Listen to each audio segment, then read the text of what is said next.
and send it to the students. Cool. They are free to watch it if they want. Wait, I have a question before the recording starts. Before we start. Yeah.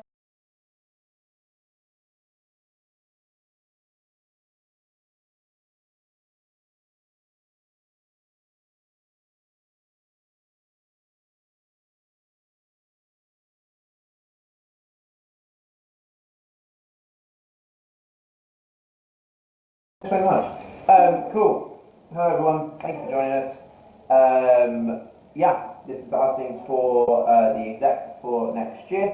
My name is George, I'm Deputy Returning Officer for this year's election. It's mine and Ali's job to make sure that every election runs smoothly and there's no funny business. It's also Hustings is one of my favourite things to do in my job. It is a really exciting time to hear from candidates, what they want to do on the union if they were to be successful in the vote, and yeah, to get a vibe of what they're about next year and get a chance to question them or have a bit of bounce back and things like that. So the way that we format this is everyone gets an opportunity to have a 5-minute maximum. You don't need to speak for the full 5 minutes, it's just that is your cut-off point. A statement followed by a couple of questions from me. Open that to some rebuttal and some follow-up from myself as well. We then open the floor to any of the current executive, usually starting with the current president, who happens to also be the president for the next academic year. Then we open it to the floor. We ask that candidates keep the answers to the questions quite limited. What we don't want is it to be an extension of your campaign speech. We ran into this problem a couple of years ago, and I sat there and I was like, I shouldn't have asked the question, this is just, they've carried on. So, that's not what we're about. And candidates, please feel free to ask other candidates questions. You're not like, you are all members of the SU, thus you are completely within your right to ask anyone any questions if you like. So, does that all make sense? Yeah. Wonderful. So we're going to go ahead and make a start. We're going to start with the academic experience team first. This is our music, MT and dance officers. We're going to start with musical theatre. Is Sam going to be back on time? Maybe. We're going to try and start with the academic experience team. Because I'm cautious that obviously Ella's got a bounce at 7:15 as well. So, and Sam finishes a library shift at Larvin at 7, so we're going to get a nice little crossover. Ella, Jamie, and then hopefully Sam. He's going to run in, off you go. So we'll make a start with Ella. Ella, you're going to have 5 minutes max to tell us about your campaign and why people should vote for you on Monday. Yes. And then we'll open up some questions. So let us know when you're ready and we'll start the timer. Right. Cool, whenever you're ready.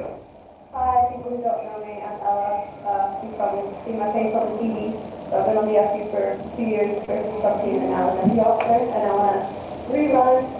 It's really nice. I mean, obviously, speaking is great to really get these kinds of things, and honestly, SU's practically very involved, which is why I'm really here. So it's nice to try to like bridge it a little bit and steal fries and back up or so some of the things I say might not really be pertinent to you, but imagine you're an empty student car and all that stuff. So yeah, next year I'll be in third year, which I think is going to be really helpful because when I work in the SU this year, some of the problems we've had is scheduling between year groups. Because there's a very much consistency, first off, between what they do the year before and then also between year groups at the same time. So now it's going to be easier to schedule dance classes and things and trying to do, especially across campuses, so we've been involved more, reviews on that, but getting better every day. The main thing I think with Robin is I want to change the gym classes that we've got because a lot of people are really interested in them.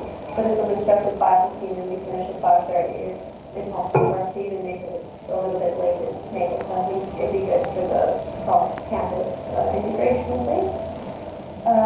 Also, one of the major problems that we face, not major problems, but inconveniences, I would say, about having the inclusive element happening in the building, because obviously the dance is important for the towards being nice, but I see it as part of the curriculum, especially when we weren't in Lori Grove, when we were always talking and we had practice path and it's very difficult for people.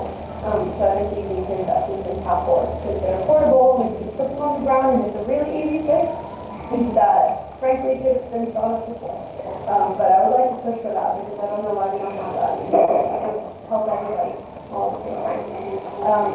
And yeah, so most of the stuff is about dates and things, so classes, but also like both parties, like the whole year group, so the third year class year can come for the party because of the class with their graduate auditions and things. So that's the whole, like the people who were the president of the party last time was MT. So that's a big source of funding for the student union that can go into other things and help other parties and things, and also a class, so why not? And yeah, that's Thanks very much. Cool, so we'll open a couple of questions for me, and then we'll go to the floor. So the way that I do this is I have a look at the job description, also have a look at your manifestos, and kind of got some generic JD stuff and then some manifesto-centric ones. Yeah. For yours, they're actually kind of both manifesto-centric, solely because this is your second year in the position. I probably grew your job description last year. The first question is about incumbent accountability. You've listed concrete achievements this year in your manifesto, things like vending machines, water fountains, playthroughs. What's the one thing you set out that you didn't manage to deliver, and why? Well, I think with the ones that I have listed, they've been delivered, but we could deliver further. Okay. Like, for example, we do have the vending machines, but they've been sat there for a couple weeks and they're just like empty. And there are some things that I'm trying to do, like with facilities, there's lots of little things around the buildings that could be fixed that I don't know what the hold of it necessarily time-wise. And then the other thing is that we've been doing dance classes with the integration of timetables and also with buildings, which I think is the main thing that I've learned from this year in terms of checking everybody's schedules and also commute time and things. Yeah. For sure. And to follow up, is there anything specifically that you do in the second year to make sure that happens this time around? Yeah, so it would definitely be reaching out probably to Aaron because he's got the timetable in theory in advance. And if not in advance, to just tell him when we're doing things, so hopefully it doesn't clash. And if he doesn't know, guess based off of what it was this year, which is good because I've got the first-hand experience with that. And then also talking, for example, with the healthcare team that are at Lawton, just about concerns about, regardless if we finish in 5:15 or 5, if it's the 6, then we can come. So that kind of timetable type things. Yeah, no worries. Thank you for that. Second question is about tap boards. You mentioned in your manifesto and stuff, but you're advocating for tap boards at Larvin and better scheduling of classes there. Both require negotiating with dance students and staff who have their own competing needs for those spaces. How are you going to approach that? Well, I think the dance students would be on board with the tap boards because it's been a... Sorry. It's definitely No, I'm laughing at the board with the tap board. It's been a long day. Sorry. No, but yeah, I think the only pushback I can imagine from tap boards would be budgeting. But frankly, I think with all the hassle that's been going on, it's like a people offering for both sides, and I think that's a good investment. And also, the institution should probably contribute to that because it should be their responsibility to ensure that everyone can practice everywhere. And then, sorry, the other question was, it was tap boards in classes. Oh yeah, I mean, I've got a good relationship with them generally, and I think they would want more people to be involved if possible. Also, I know that in third years, will be a lot more, because then it's accommodating for that year's freshmen and first years and second years. Or even just discussing with Aaron if there are things that are covered in class, for example, maybe those are earlier. So it would be later because it is a several departmental institution. So it's not really instituting a new thing, it's more like correcting problems that haven't been corrected.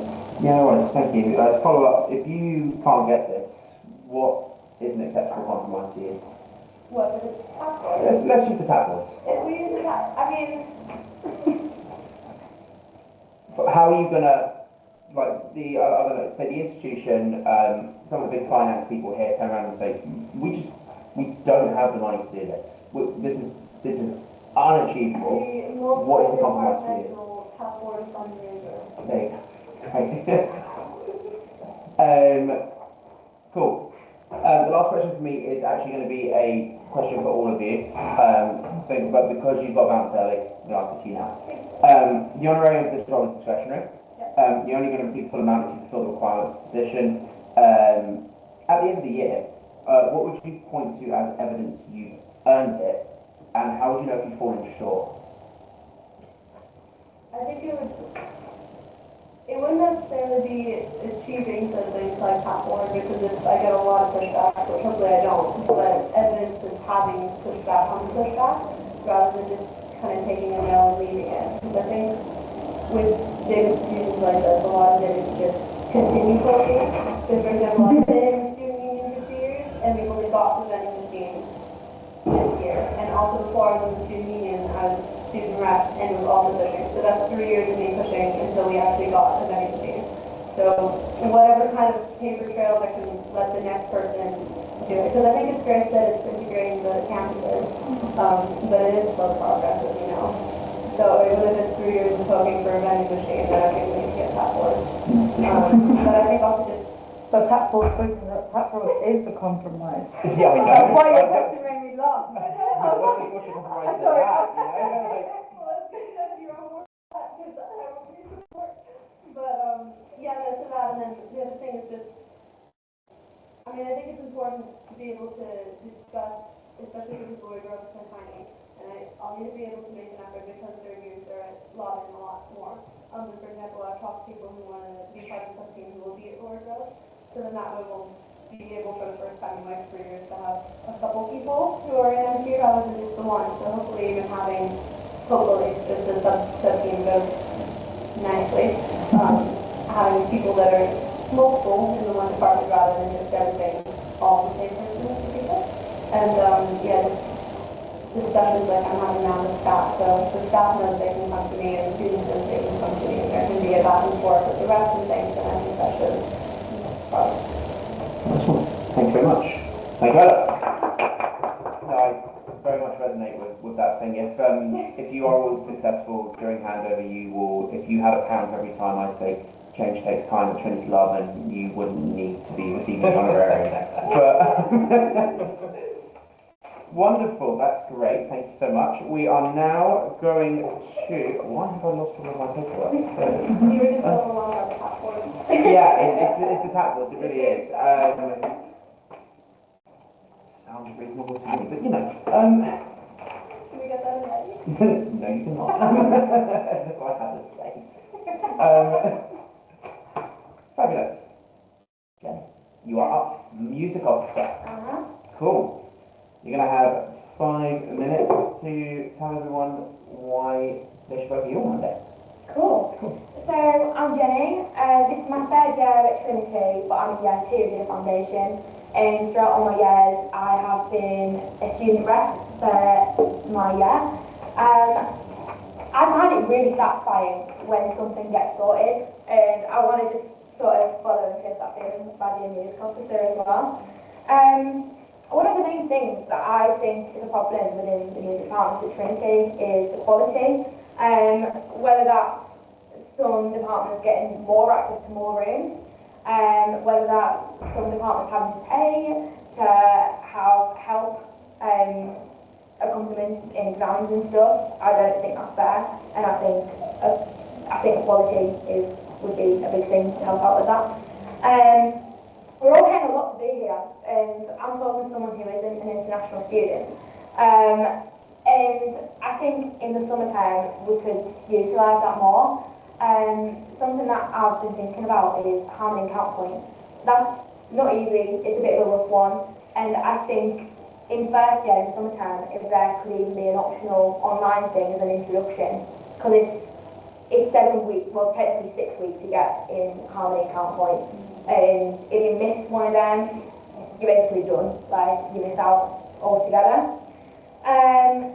I think there needs to be the ability for everyone to take part in projects.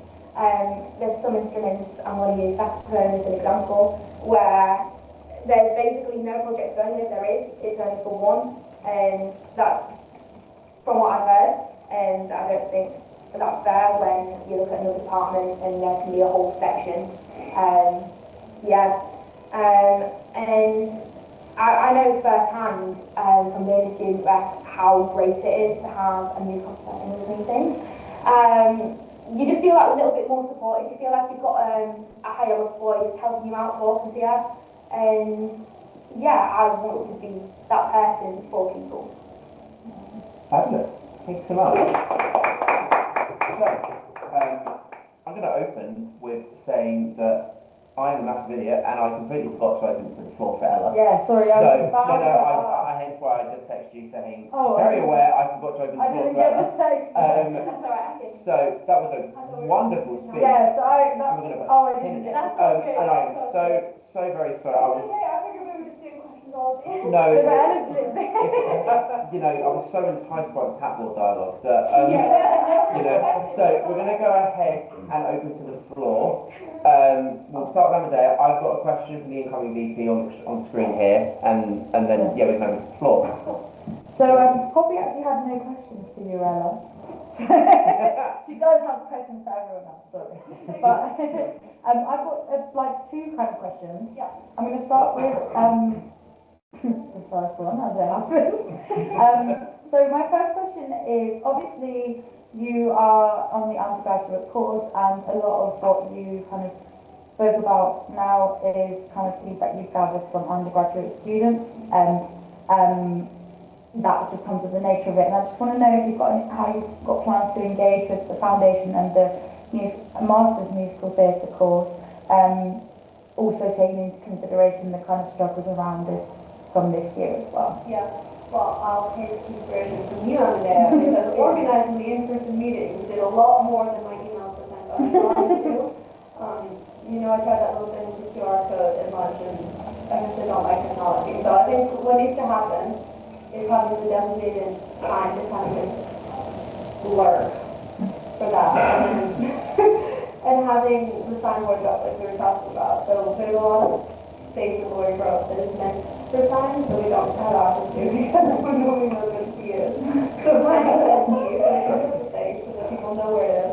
And I think having the biggest things to work this year were like the welfare quality and like things that have like guest speeches, you know, your around and that kind of thing. And especially with courses like the Masters and people going that you know, like friends who are in it or whatnot, know the struggles of being in it, and sometimes a lot of communication, especially because Foundation and Masters have different needs intermediates. So sometimes there's not priority given to those things. So I think people who go into those courses and know people in them, and if they don't know them, they can discover that there's kind of disparity between representation. So I think just being very active on that and saying that there is actual representation here. And I was in Foundation, and so I was on my student recognized Foundation as well. So it's just bridging that gap by being present. Amazing, thanks. And then my second question, sorry, this is going to be quite blunt, but it's just like you've been on this union for 2 years, so what more can you offer? So this is my point in my manifesto, because like, I think this is, well, first off, no one else wants to. So it's better than zero people. But also, because I now know like the people who are involved, and like I've got a relationship with Aaron, and I know how things work with Lindsay, and now I know what it's like the NA program is constantly developing and designing and things. It's just being able to like grab it from starting from scratch and having already started there. So with the things we've been able to do this year, we don't have to reset and start over. It's just like continuing on from there. And especially with the changes, like being involved in more, come new things that need to happen, like passports. So that's what that is. Fabulous. To the floor. Anything else related questions? The online questions. Yeah. Yeah, probably sure. So from John, we've got your manifesto mentions long-lasting change. Yes. Can you expand on this a little bit? So I meant more of like the concrete things, like the vending machine, I mean, hopefully would be here until it breaks.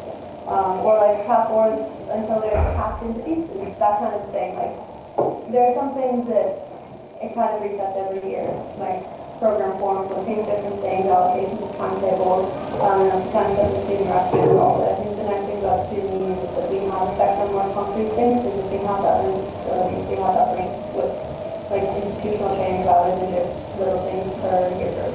Just that. That's great, thank you so much. Last chance. Yeah. If you were saying about the dance lessons, I'm supposing that's like the extra things that Larkin have on, or is that something separate? Well, there's two, so there's the dance lessons that we put on as the student union, and then there's like gym classes that are on the bottom. So are you willing to work with, I suppose, whoever is the music officer to also be able to fix problems with being able to get them from get there from KCC? Because I think that one of the most important things about being in the role is to be able to work with the other departments and becoming whole. Yeah, so I think that's a good point. This year I've been working with dance officer who is key in organizing dance classes.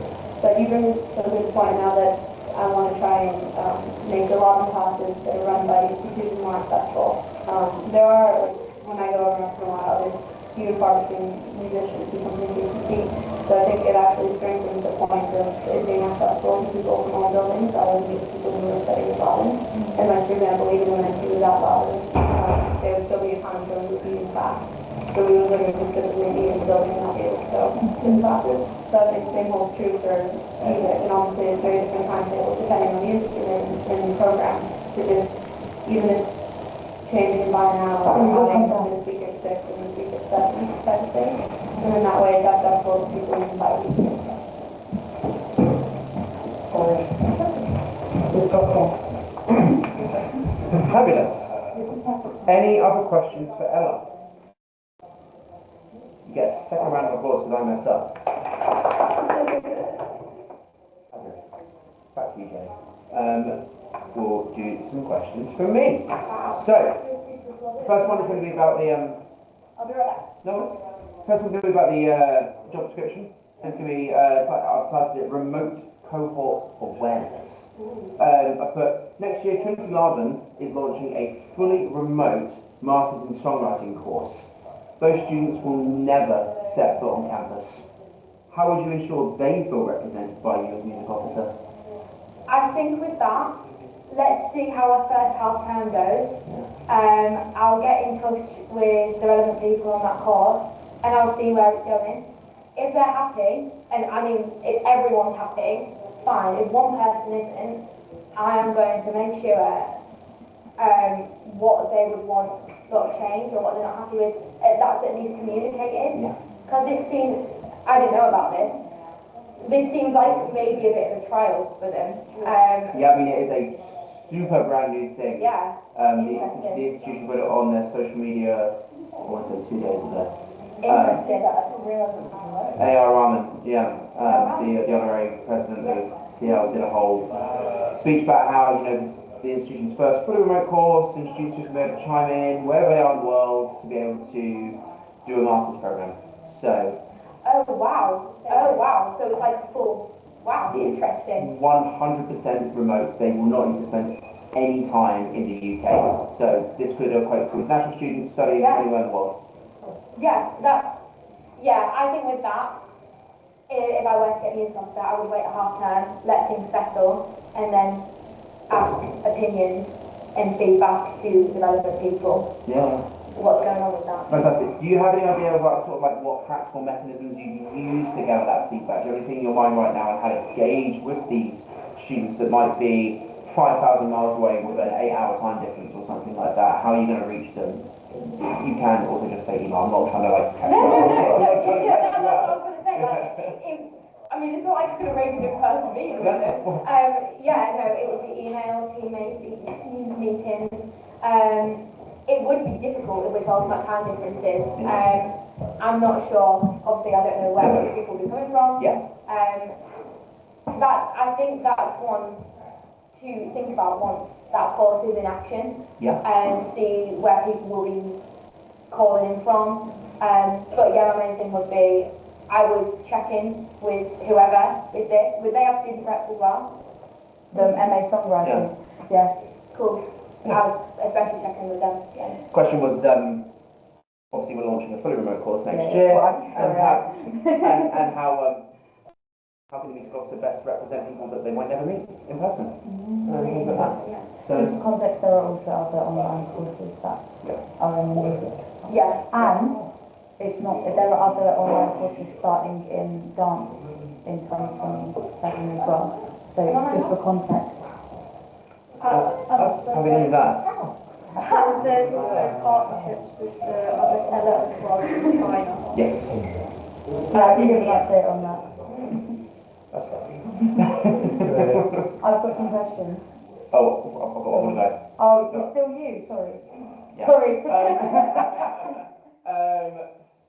Welcome. Hello. Next one's entitled is this TLSU manifesto, equality between departments. You mentioned inequality between departments, removing exam cost provision. Can you be a bit more specific? What inequalities are you seeing, and what are going to be your first steps to tackle that? So one of my main ones is with brass percussion. As far as I'm aware, they are still the only department that have to pay money towards exams. Alex, I'm aware you've done a really good job as music officer to help that out, but they are still the only department. Yeah. To help tackle that, I want to find out where the money's going. I don't know, I can't answer that. But if I were to become a music officer, I would find that out and be like, is this maybe the best use, when actually students are paying a lot and they're still having to pay more on top of that to do their exam, like the main thing they're here for. Yeah, 100%. So are you envisioning sort of like a accompanist on salary, like strings have, for example, or do you Well, I'm vocal and we have more on salary. Yeah. Great. Yeah, it's great. Love that. Yeah. So I was in WBP when I was a student, so I'd always paid for accompanist through my 6 years as a student. Crazy. Crazy. Yes, immensely. I'm going to save the shared closer for the end when everyone's still here. So I'm there. Hello. Hi. I have a question that I've thought about, and then I'll just ask about questions that I've not thought about. So my first question is, obviously, it's kind of related to those questions about the departments. I think there is a lot of getting across that you want to do a lot for like kind of cross collaboration, but in what you say, it's very much still tailored to classical. So I was just wondering how you would get the classical department, so A, how you would get the classical department to connect more with band, jazz and composition, but B, how you would also advocate for those, so jazz, band, composition, and if there are any examples you can think of now from speaking to students that also fit into these categories that you've kind of raised. My main thing is, I mentioned this in a thing, so many people are so good at many, many things. Examples wise, I've said even like small projects, like a lot of the projects we do at Trinity are quite big, it ends up being a concert, and that's great, but I think we could maybe do just smaller things, like I'm talking maybe 4 or 5 days of rehearsal, even maybe 3 or 4, and then just doing a little informal concert just to get people mixing together.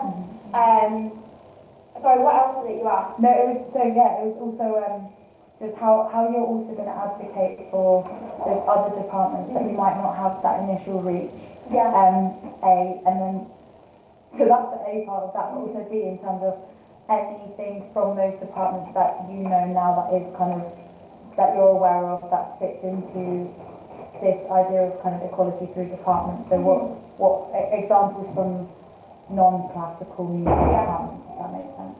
Yeah. With that, I would get in touch with students again. Seems like a bit of a cop out, but like that is what I would do. I just ask how, like, as an idea of like, there's no right or wrong, but just trying to be like, what's one way you think like you'd be able to engage with those kind of the students from those departments? I think even just like in-person meetings with them, find out what they would maybe like to do, because like from conversation, there's so many people who like they're on the classical, but they would want to go into like pop sort of stuff. Do you know what I mean? And yeah, I would sort of gauge what the opinions that are in band, jazz, all that, and see what they would want to possibly do with classical stuff, and they would want to do classical stuff as well. And then, I didn't ask Ella this, but she's probably answered this before, but I think my kind of main standing question is, why are you doing it? Why are you running for the role? Yeah. It's like what I said in my speech. It's so satisfying when you can get something sorted. Like, I've been student rep for 3 years. I think one of the biggest satisfactions, well, it wasn't just me, it was everyone else. 9 a.m.s will apparently no longer be a thing for singers. Like when if you're actually singing in a class, and that's something that we've been fighting for. Again, this has been a whole 3-year thing that we've been fighting for and fighting for. Yeah. So we sat down there, be songwriting at 9 in the morning, and he tells us. No, to be fair, this is just for singing stuff. So no, but we have to like play and sing. 9 a.m. is abolished all round. Oh, I've got a plan to do that. We have to sing our songs at 9 in the morning as well as yeah, it's not realistic. And at that point, like, you're scared enough to play your own song in front of people, but then at 9 a.m. to sing, it's like, maybe 10, like, do your song. Like, attendance could sometimes be like 3 people across 2 years. That's been sorted, that's great. I mean, I wouldn't even want to say it, but that's great. But yeah, I just want to be a voice for the students. I want to be able to stand up when they can't as much. Yeah, it's just something that I've wanted to do. It just seems really cool to do. Awesome news about the 9 a.m. though. Oh yeah, that's great. Awesome news about the 9 a.m. I used to have I had applied musicianship at 9 a.m. when I was in first year, 10 years ago, and it was just an absolute disgrace. Yeah. I used to have a ranging every Monday morning at 9 till 11. Horrendous. Actually, like Matt Reagan was trying to get something out of us, but we were not giving it back. You know. right. Students get to hello. Students in question. Anyway, right. Got Poppy's question. Oh, I've got Poppy's questions. Yes, sorry. Right, so that's it from me. I'm just gonna ask Poppy's question. Wherever she's gone. Oh, where's the group gone? Sorry, I do want to ask this. There it is. Found it. So, for Jenny, which departments are at a disadvantage in music, and how are you determining this? So you've kind of already expressed it a bit, but I guess it would be good to maybe explain again which departments you're on about, but more importantly, how you can determine and measure this. Yeah, I think I'm just going to repeat what I said. From what I understand, I could be wrong, but from what I understand, with breast percussion, mainly because they are the ones out of pocket, and I think that is the biggest way to measure it. Something as a student, you're already paying so much for rent, bills, blah blah blah. I think you are at the biggest disadvantage if you have to be out of pocket for a course that you are studying on. Yeah. And also, actually, projects as well. If you look at, say, strings, for example, I mean, it is like in the real world, orchestras, they that word and sorry, carry on. Sorry it's about not you. that. It's not you. It is just like. No, I know what you mean. Sorry, that was so mean. No, you're good. But like strings, they do get these opportunities within an orchestra. But I think Trinity could be kind of a bit more to do projects which wind breath percussion can also shine in that bit more. Nice, thank you. Yeah, I get that. But yes, contrary to popular belief, we are attempting to give students a realistic view of what it is post-study.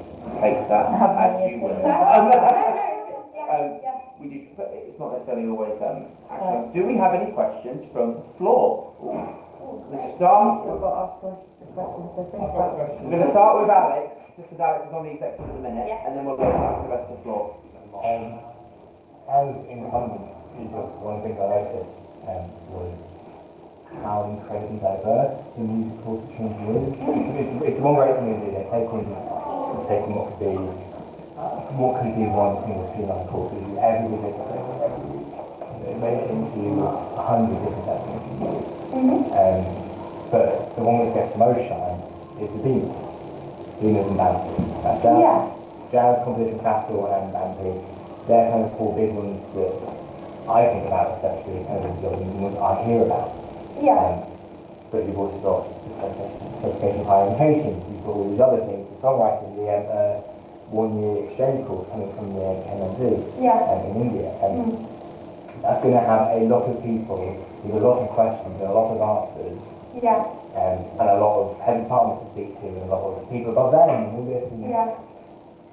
God knows how many people to sort out.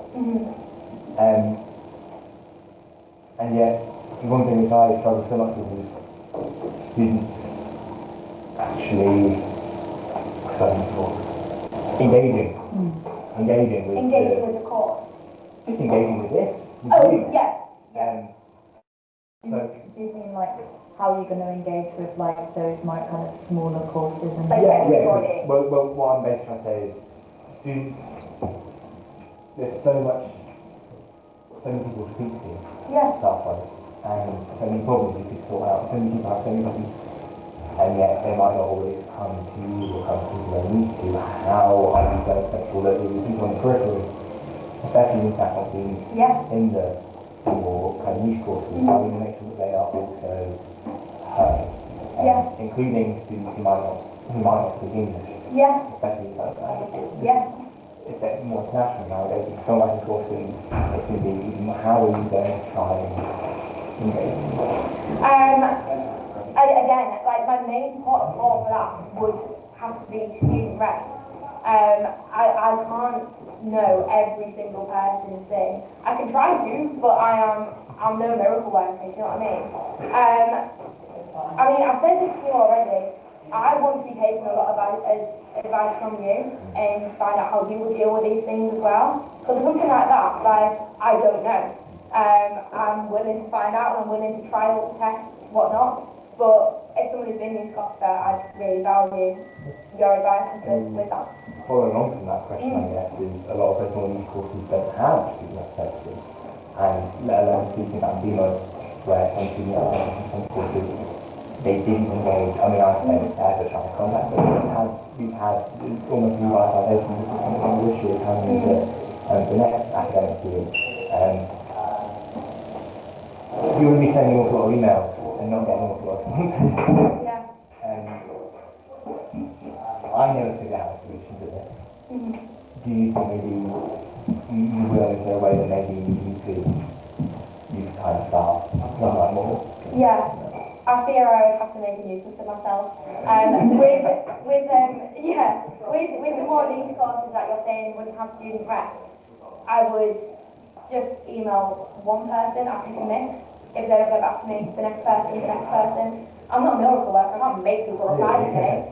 But at the end of the day, I'd be advocating for all of these people. So I need to make sure they're happy. And to do that, I would have to make myself a nuisance.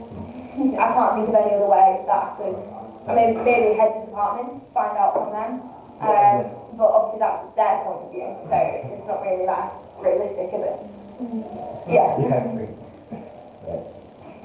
Have we got any questions from the exec? No. I know you didn't. Jenny's running from music officer, so it might be interesting. Sorry guys, we'll go to civilians shortly. Yeah, I think my feelings. Can I come to you last then? But lots, I think from kind of a postgraduate point of view, a big difficulty for a lot of postgraduates is that they've never been in a conservatoire environment before. They literally don't know how everything works. They're learning lots of personal journeys, like what it means to practice or what it means to kind of take lots of the information.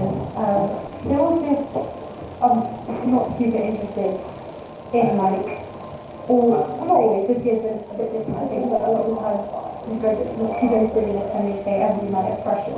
Like that's totally not their speak. So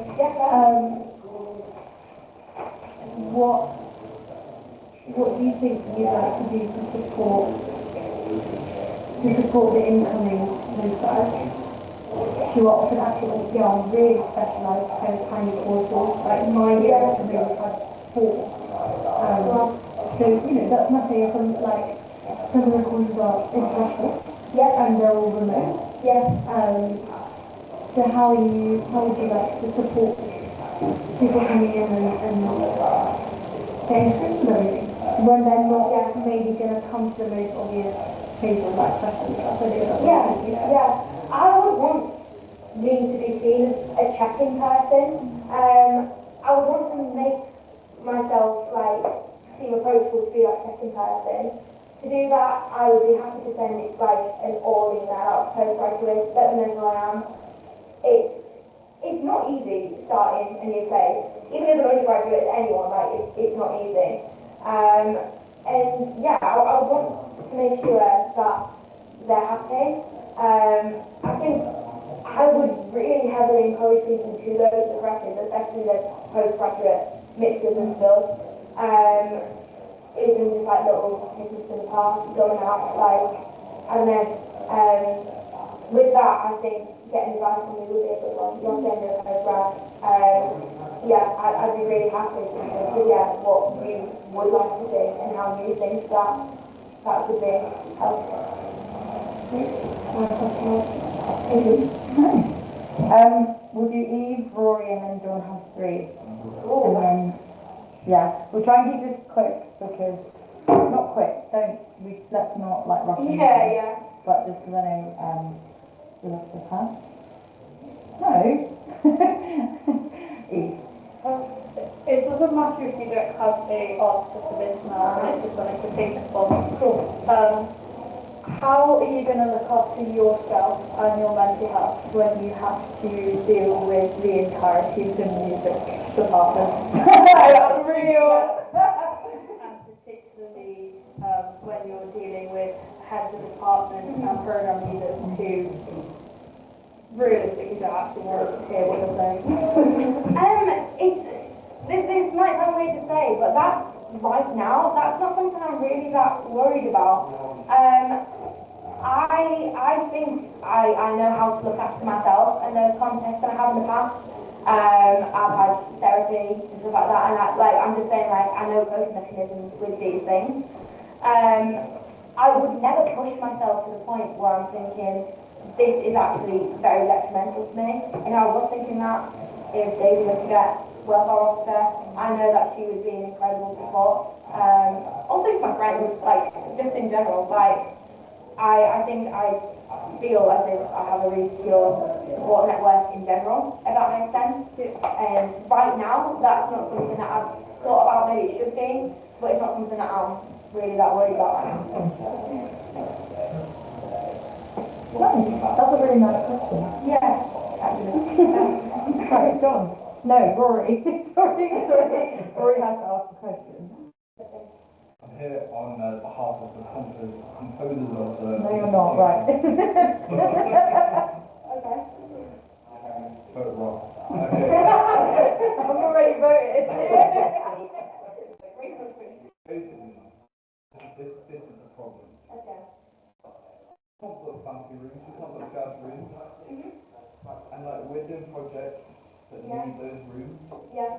And we're all players, like the majority of the composition department are jazz players. Yeah. And I go to room bookings and I say to room bookings lady, please can I have a room? And she goes, no. And I get mobbed by the fucking room booking lady. Which room bookings lady? Lizzie. Little one. No. Right, is there a question?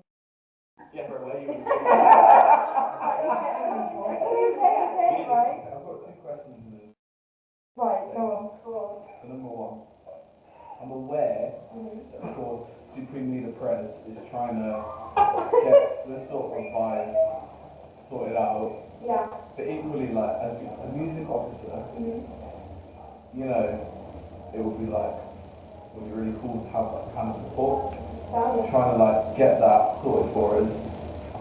Because, you know, just like quality of life vibes. Yeah, absolutely. Getting that drum kit, that juicy drum kit. And yeah, secondly, certain like heads of department are a bit like past their sell by date and say that they're gonna like help us and they don't. Yeah. So it's important that we get like Supreme Leader Press support and like music leader support or whatever. Yeah. Because like, you know, expired milk can't do anything, but you know, new milk can. That is cold, mate. Oh, Lord. So, sorry, Basically, what Rory's asking is, how despite, so Roy's saying that he's aware that, that the current SU president and current SU team are already working to resolve issues, to resolve issues that the composition department have raised. So how are you as music officer going to work with them and their student reps to continue advocating for them? And also for departments where some of the head of departments are not necessarily as advocating or as engaged with the students. No, that's fine. Can she answer your first question and then you ask more? I want to say one more thing. Okay. Regarding that, basically what I'm saying is that of course, like there's a hierarchy, and you might go to whoever might be the head of composition. Can't put a name to it, to be honest. And raise this question, and knowing this potential head of department of composition, who I couldn't possibly comment upon, would say, "Oh yeah, he's recording. We've been trying to." It's fine. It's on record. It's chill. I might say, "Oh yeah, of course we'll try and help you," but in reality, knowing that and being here 3 years, it's like no intention of helping. How would you deal with it? So it's new milk.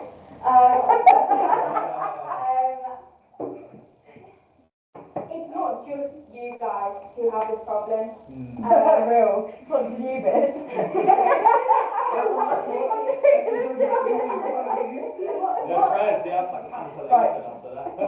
What I'm saying is this is a big issue, and I have a very strong sense of like fairness and stuff, and that is really not fair. If anything, composers, you need the access to like pretty much all the rooms. Like, there's so multidisciplinary.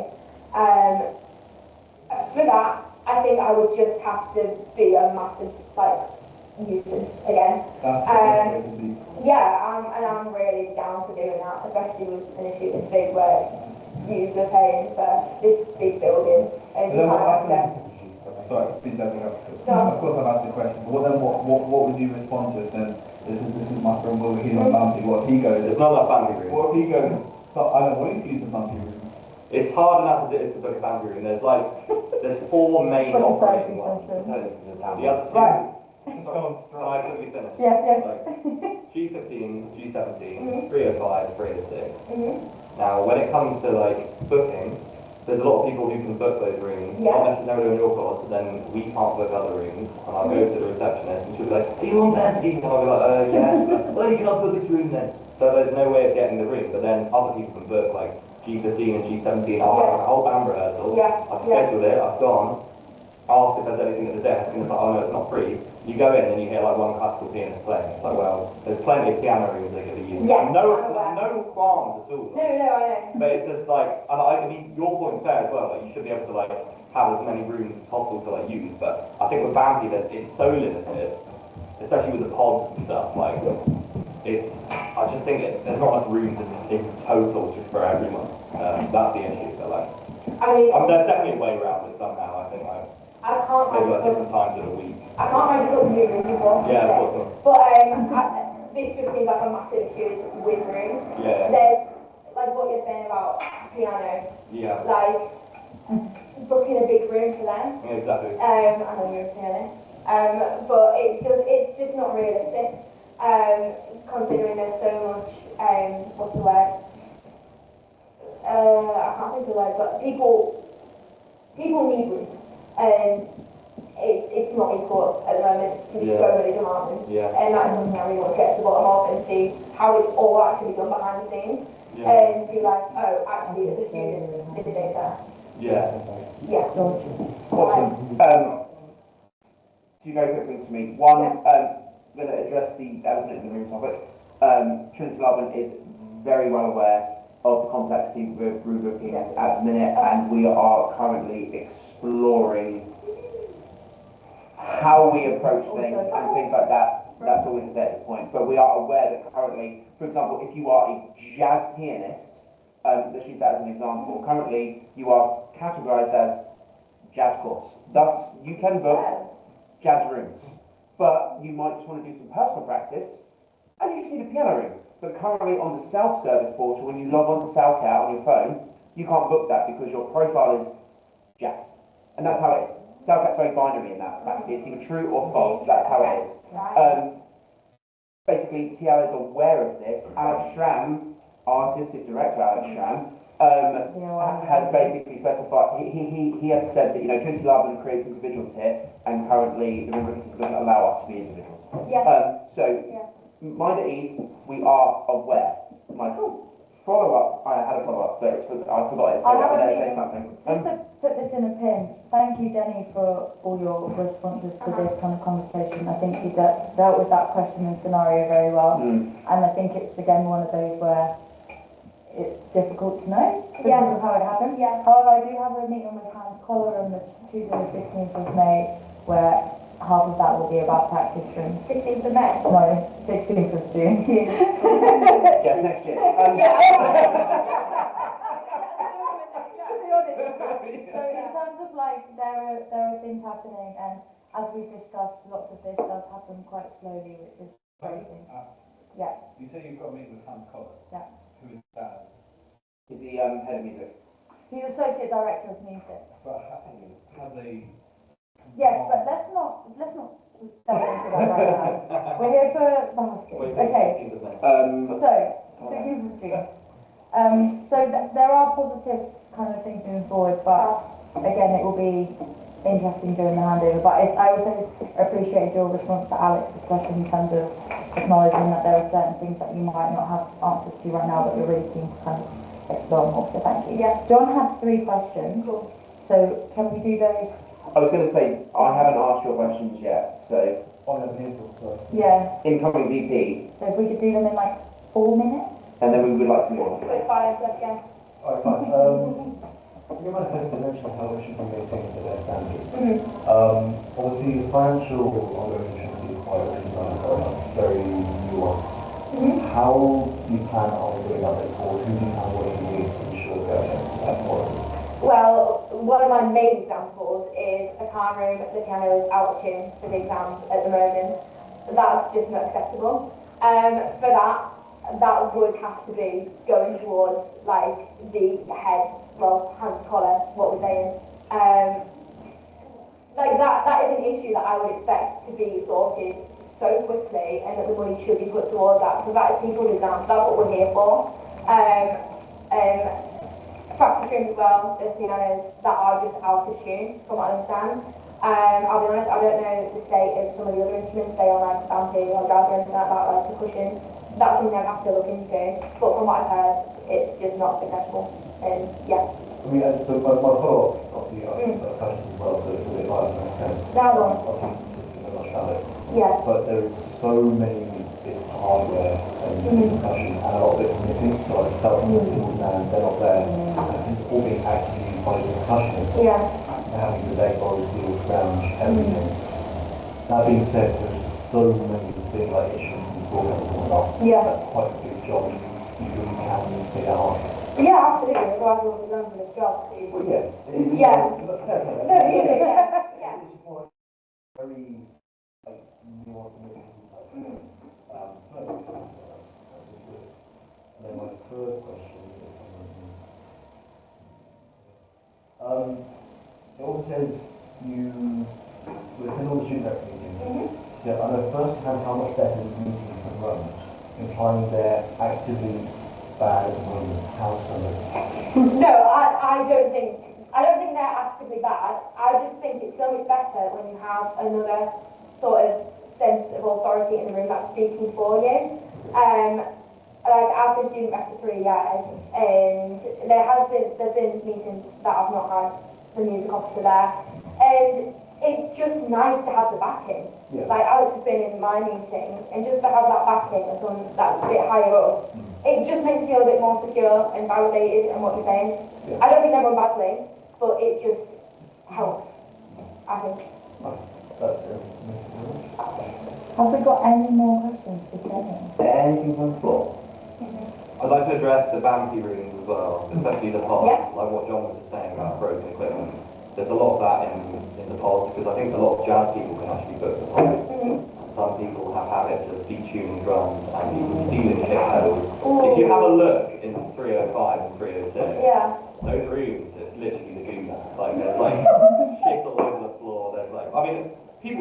that's out of your hands. You know, it's Yeah, more the yeah, fact yeah. like the equipment, like 304, the stuff's broken. Yeah. And we're always told to report it, but it's more the fact of like we don't know whether it's broken or whether it's just poorly set up. So I think the pods is something to maybe consider having a look at, maybe like replenishing equipment and stuff like that. There's definitely something to keep in mind. Because like obviously like the curtains have been put up at G15 and G17, that's really cool. And they've got like everything in there is working pretty well at the moment. But the pods is something to definitely look into. Like, I feel like because there's so little boundary rooms, maybe like if the jazzes can use G15 and G17, but maybe not the pods, just because like I think a lot of the jazzes go there to kind of detune the drums and even like steal equipment and stuff. Might not just be the jazzes. Well, I mean, all I know is that equipment's going missing, and the only other people that I've heard of that can book those rooms inside Bambi is the jazz. So, So not trying to accuse, but like, Nogga, and then we're gonna yeah, wrap this up just because I we've want to move got on. 3 other people to get through. Yes.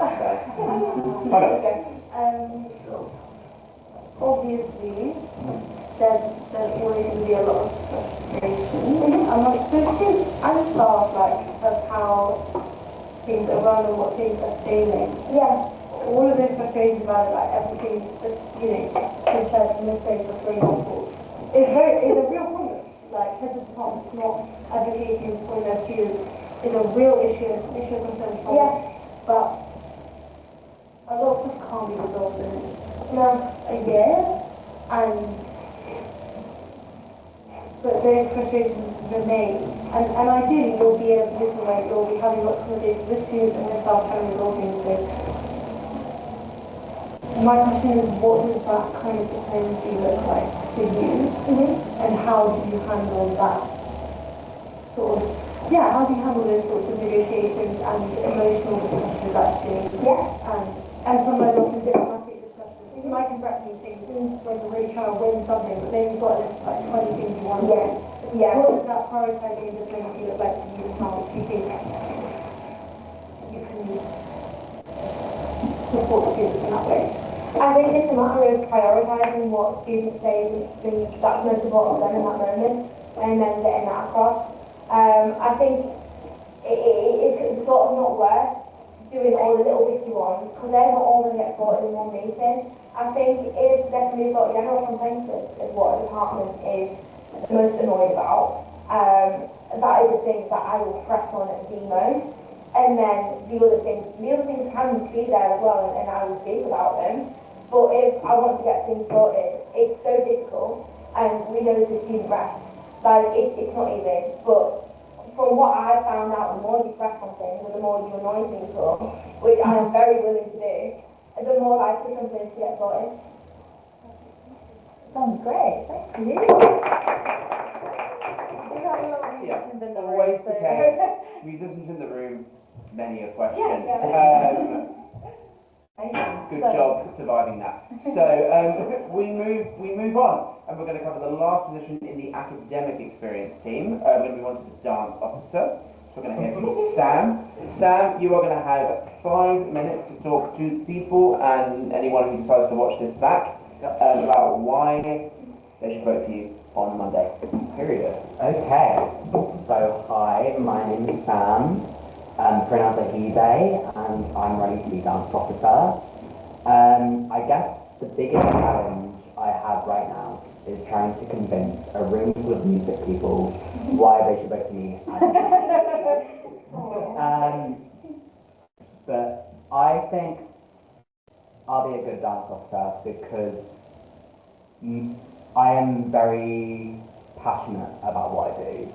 If I think something should happen, I can be annoying about it, and I will persevere until that happens.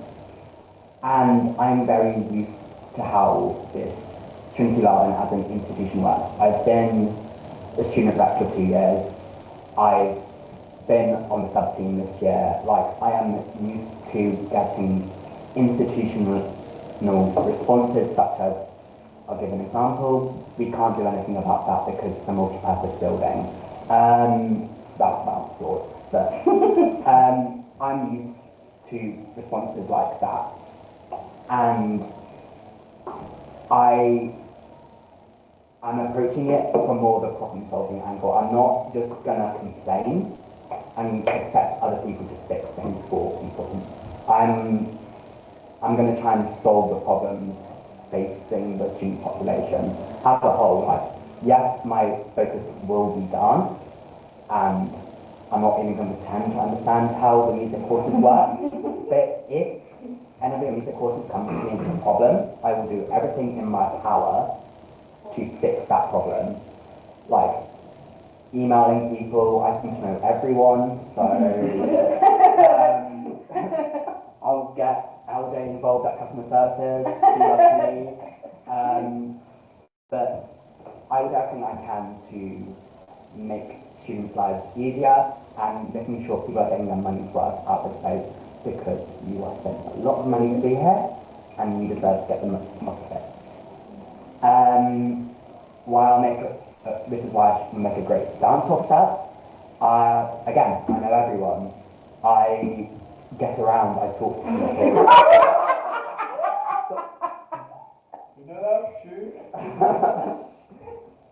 This is Sam's 2.5 minutes. Sorry. I need to think about the word sometimes. But I talk to people, I communicate, I listen.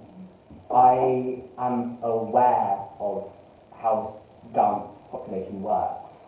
I feel like there's a belief in dance that people just have to suck it up and deal with it, because within dance, that's the culture. It is a culture to just deal with anything thrown your way, because you're always going to have insane rehearsal directors, insane choreographers. That's just how it is. But I don't think that has to be, particularly in training. You need to feel like you're getting something out of here, not just a degree from a good name. So I will fight to make sure that the culture, like, I heard that. Sorry. She just whispered herself.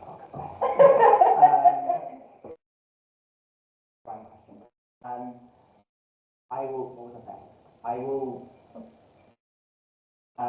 I will really make sure that the culture reflects the needs of the dance student body, and I'll also then liaise that back to the rest of the student union team, because I am very much aware that I am the only dance person running for any of the positions, and one person is a very small percentage, and when dance makes a massive part of kindergarten, it's 1/3 of the courses, you know? So I need to make sure that all the information that I get told gets communicated efficiently to the rest of the SU, to Amadea, and to the events team, the events officer, to make sure that they put on events that actually reflect what the dancers want and can do, because events for dancers, historically, not great turnout, because there's been issues about timetabling and organisation. But yeah, so vote for me, please, because I'll be good. Thank you very much. Great. A couple of questions for me, then we're over to Cricket. So the first one's about kind of job description, kind of historical work within the union commute, captioned it, stepping up. You're stepping up from bar staff to sub-team to now full officer role, and the dance officer attends a variety of undergraduate and postgraduate course committee meetings, runs the SU dance office kind of independently. You are responsible for looking after the Love and Hub. Reports formally every term. What's the biggest jump between where you are now and what this new role demands? I think the main jump would be the formality of the process, because a lot of the stuff I've already been doing in some capacity, like maintaining the SU hub at Laban. I've had a few sessions with colleague and the current dance officer where I helped her with Christmas decorations. Had a meeting over Amadea last week where we sorted out a plan, and then I sent her a very long message the next night with a bunch of long-term ideas which I think would really turn the space around and make it like a nice space to be, because I'm going to be honest, right now it's a bit dingy. And you get the big sofa, and that's kind of... There's a big sofa, tiny screen, and a bunch of tables. Yeah. So a bit of an overhaul is needed there. And then also I haven't just been doing SU capacity work like fast staff subteam. I've also been doing student voice work for 2 years, where I've been a student rep for my course, where I've been attending the undergraduate quality committee meetings, whatever it's called, where genuinely I've made my opinions known. They both love me and hate me.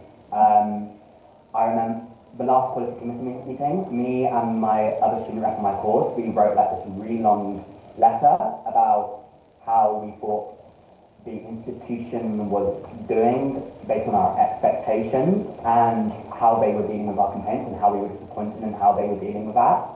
And we read it out, and everybody just kind of sat there and went, oh. So student voice is something that I've already been doing, but dance officer would give me more like opportunity to be a student voice as well for the whole dance thing, because I'm also on dance science, which is a tiny course in dance, so being a voice for all of dance. Because I know for a fact that a bunch of issues that we've had in the dance science course are also the same issues that have been popping up in the general dance course. So just being a voice for everyone is necessary. No, I mean, that's great. I mean, there's a real nuance to perhaps being someone that staff love to see you in the corridor, but hate to see you coming at a meeting. So, I can be annoying. I can be annoying if I need to. No, 100%. And then my second point here is going to be about your manifesto and, yes, was it naming the problems. You speak very vaguely in your manifesto about issues that you quote coming up time and time again. Name two of them. Dirty floors. Great. Being put in tiny studios for movement classes,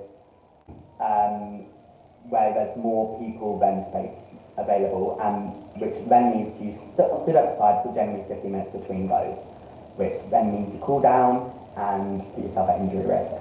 Fair enough.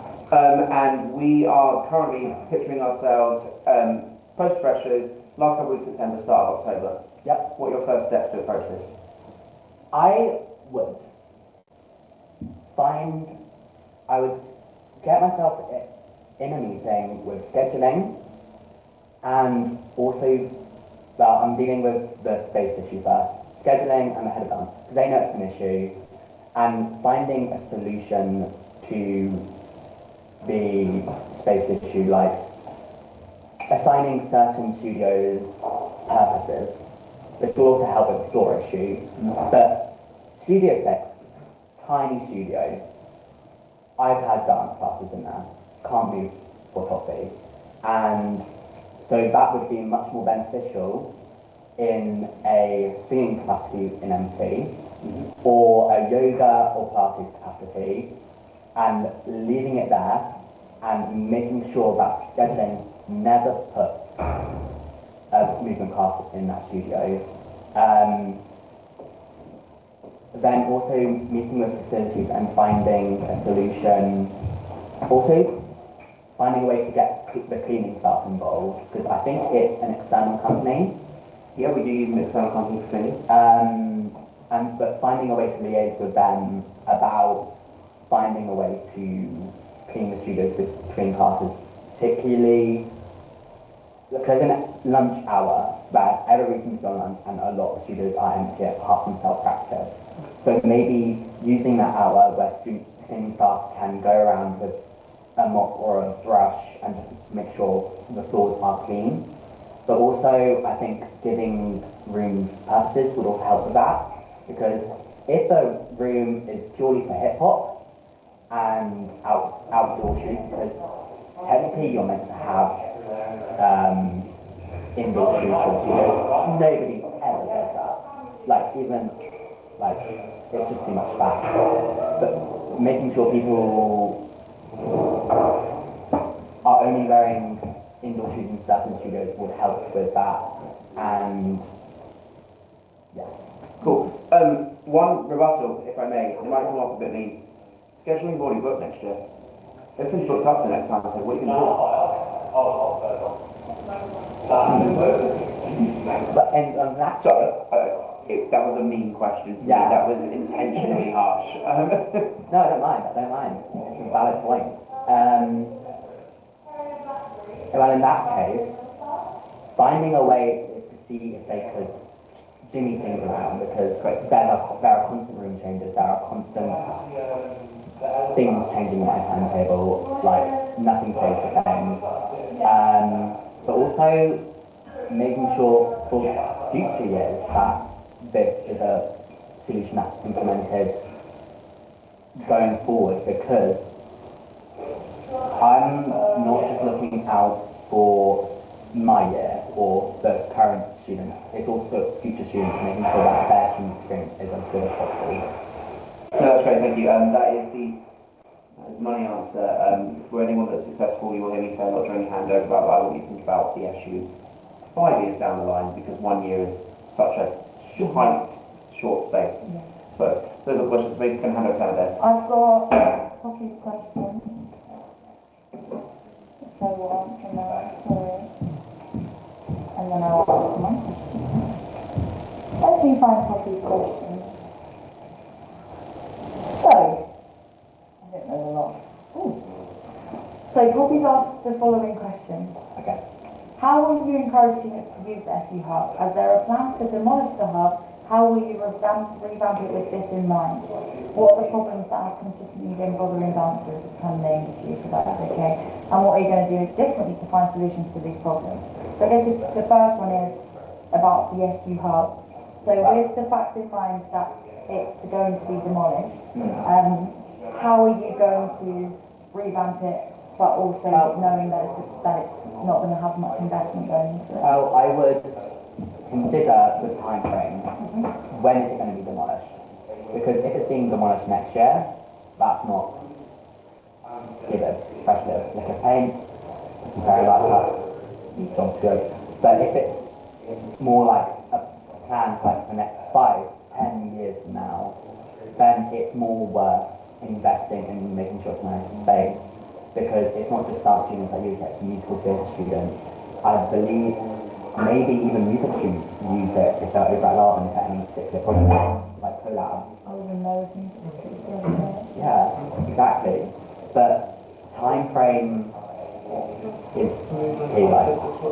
But if it's going to be demolished like within the next year, not much point is there. I would still try and make it as nice space as possible, because it's relevant to the students currently, and it would benefit the current students to make it nicer. But in the long term, I would. And then kind of a follow-up on that, you've obviously mentioned a lot about the students, but you've not really mentioned how you will, any kind of way of getting feedback from them. So I just wanted to ask how you will get feedback on, let's say hypothetically it's getting knocked down this time next year. So how would you work with the current students to then make sure it works for the next year? Well, I would talk to people. Like, word of mouth is underrated form of getting feedback. Like, it's something I already do. I already spoken to so many people about what they want from the space. And yeah, but also I feel like there could be more like questionnaires being sent out, like posts from the story, SC story, going like, what do you want to see from this space? like, how would it to you, like, get ideas from student population through, like, emails, like, use any form of communication that we can that has been shown to garner, like, responses, because also I don't send out an email going, please give us ideas. What do you want? And maybe respond. But, yeah. Sounds good. And then, yeah, like I said, you kind of answered this before, but I think I'll ask. Yeah, so on obviously kind of what are the problems and what are you going to do differently. So I think obviously things like the floors and stuff have been a problem all year. And I guess the most important part is what you're going to do differently to make sure that it actually kind of happens. Because the same thing could keep going on and on. Well, I'm going to be honest. A lot of the issue doesn't come from dance program leaders or anybody in that capacity. It comes largely from just information getting stuck somewhere within the information process, and like I've been in meetings where solutions have been proposed and they just don't go anywhere because people either don't like them enough to implement them, or they just go, we'll look into it, then nothing. So just being persistent and making sure that the points get hammered home and in until something finally happens. Yeah, and don't let the slow-moving nature of the way things work get me down, because I feel like I've seen a lot of people get a bit defeated on the SU. Like, I've seen people go, I've got so many great ideas, blah, blah, blah, blah. But then by the look like, oh, maybe it doesn't. So just having the expectation of it will be slow, it will be hard, will make things a lot easier, if that makes sense. Yeah, I like that, thanks. I've got two questions. Yep. They're very simple. One is, as we know, the new rebrand has encouraged everyone to use the phrase Trinity Larvin, but dance students love calling it Larvin, and music students love calling it Trinity. How will you combat this to ensure that it highlights the kind of one institution art for like multi kind of art discipline art forms, while still encouraging the identity that dance students relate to Larvin? I mean, from my perspective, when I refer to Larvin, I still also refer to Trinity, because, like, if I'm talking to my parents, like, I would still refer to Larvin overall as, like, as a whole, including music. So it's... But when music students hear the word Larvin, they don't, that's not kind of community, and vice versa, if you hear the word Trinity, you don't relate to that. So I guess my question is kind of, how are you going to work with this to ensure that going forward there is either to combat, to basically avoid this separation through the words we're using, whilst also celebrating the identity we have with the individual, because obviously the reason you say Larvin is because that is the dance association. It's obviously you don't have, it's not like an answer it now question, but It's also the name of the building. Yeah. That's I think just referring, making sure that it's being that Trinity Larvin is being referred to as Trinity Larvin instead of one of, in my own personal conversations, and like leading by example, and even sometimes on the SU story, I see word Larvin thrown around, which sometimes actually just refers to the building, but like maybe referring specifically to the Larvin building instead of just Larvin, because that's a key distinction there. Like Larvin is Larvin dance, whereas Larvin building is the building itself, that's a key distinction that needs to be highlighted. Yeah. Nice, good answer. And then my next question, my final question is just about committee meetings. Yes. So it's great that you've been a student rep and you've already been involved in meetings and you've already kind of covered. However, you've only really been involved in the undergraduate dance meetings. Yes. And as dance officer, you will also have to be involved in the postgraduate dance meetings as well as other SU meeting commitments. How will you go about to ensure that you can attend despite kind of busy schedules, but also making sure that if you can't attend, there is a kind of valid representation on there, considering that currently you are the only dance representative going for officer role as well?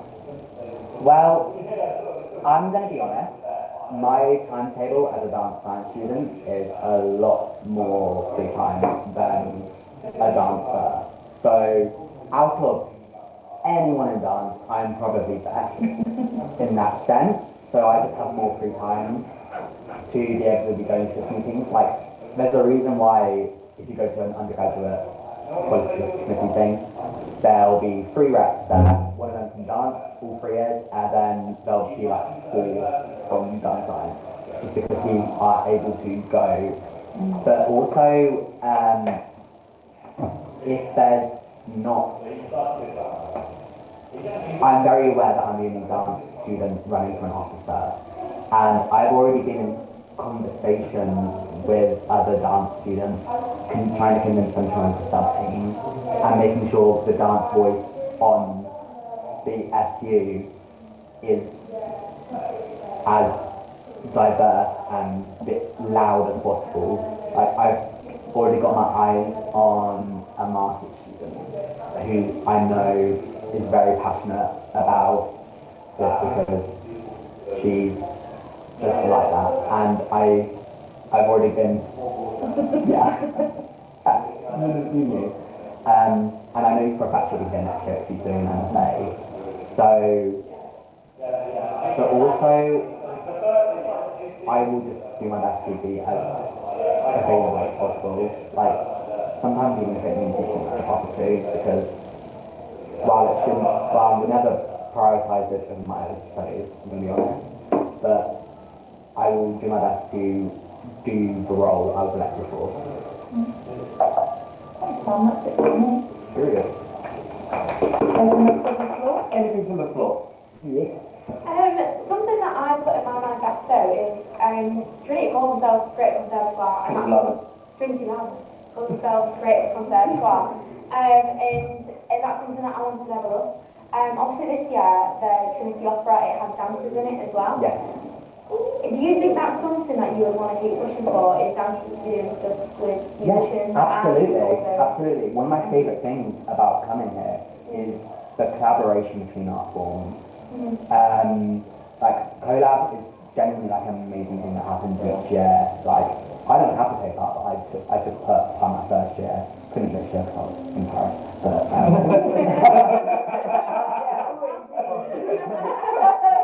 and then the other week I was a week-long course about how to be a healthy dancer.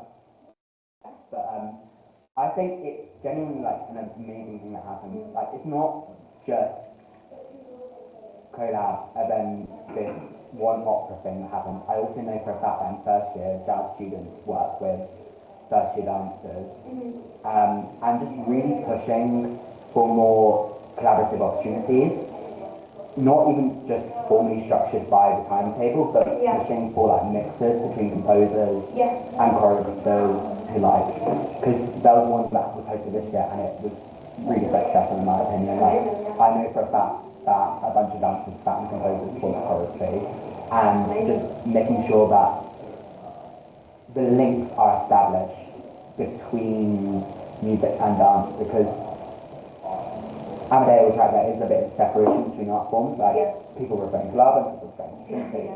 And part of that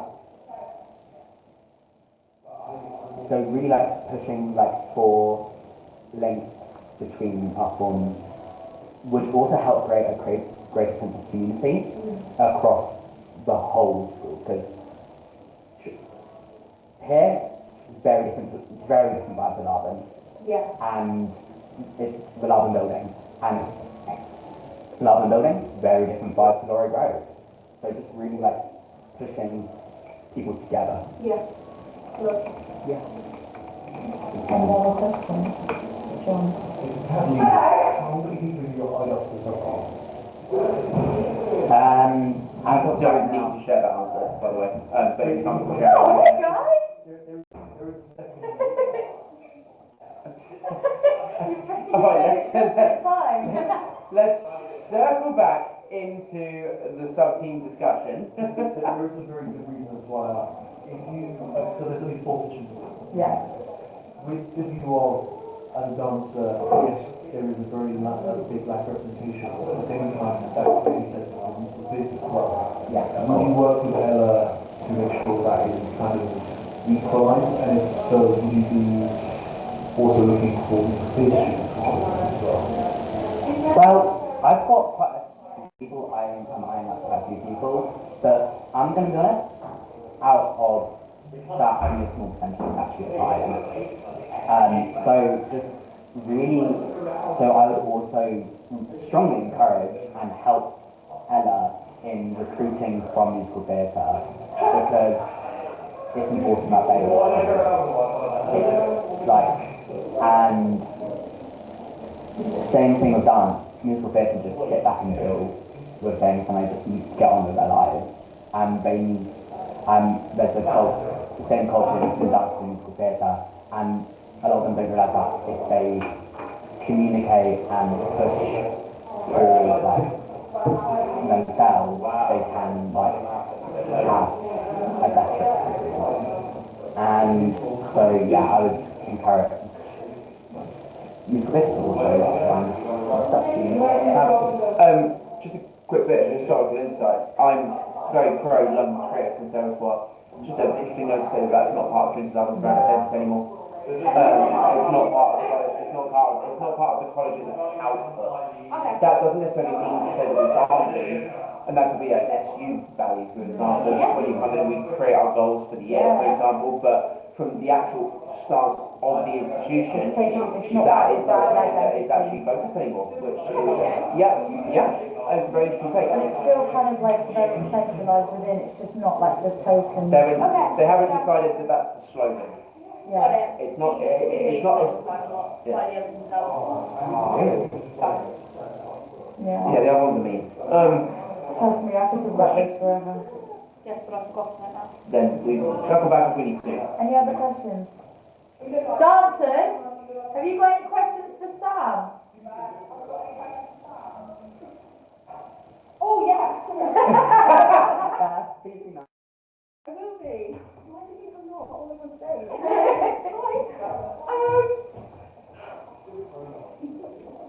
What's your question?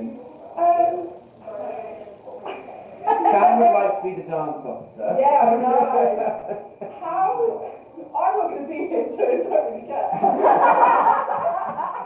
So, how would you address the spacing issues that us, like dance science, we've had a lot of issues regarding spacing? Not the first time this has popped up, yes. But, I feel like Sam should talk to the dancers whilst they're here. right, so, Go on, Sam. I would specifically schedule a meeting with scheduling and try and really communicate with them and like push to find a solution, because they know it's an issue, and because we put it on in enough of our action roads, it's come up enough times in the quality committee meetings, like they know it's an issue, and pushing them to find a solution to that problem would be good. Like full on, like it's very easy to hide behind emails too. So like in-person meetings would also be massively beneficial to like put names to faces, and also like have an open conversation with them about what they can be doing and what we can be doing. Yeah. How would you address like empty promises? You know, even if someone was to say to you, "Oh, we'll deal with this," and then nothing actually gets dealt with? That's a good question.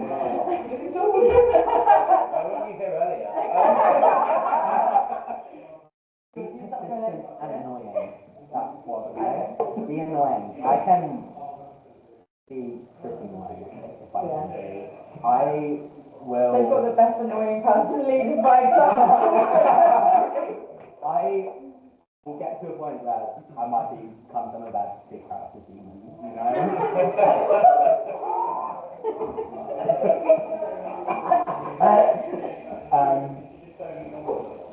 So I'll share that with the room once we've stopped recording. But like, just annoying. Like, I can't impose on them any like repercussions. Would be annoying in person or email? If you're being annoying on email and then you get aired, what happens? In being annoying in person, I'll find where their offices are. Well, you know where they are. They're in even Facebook on the underground.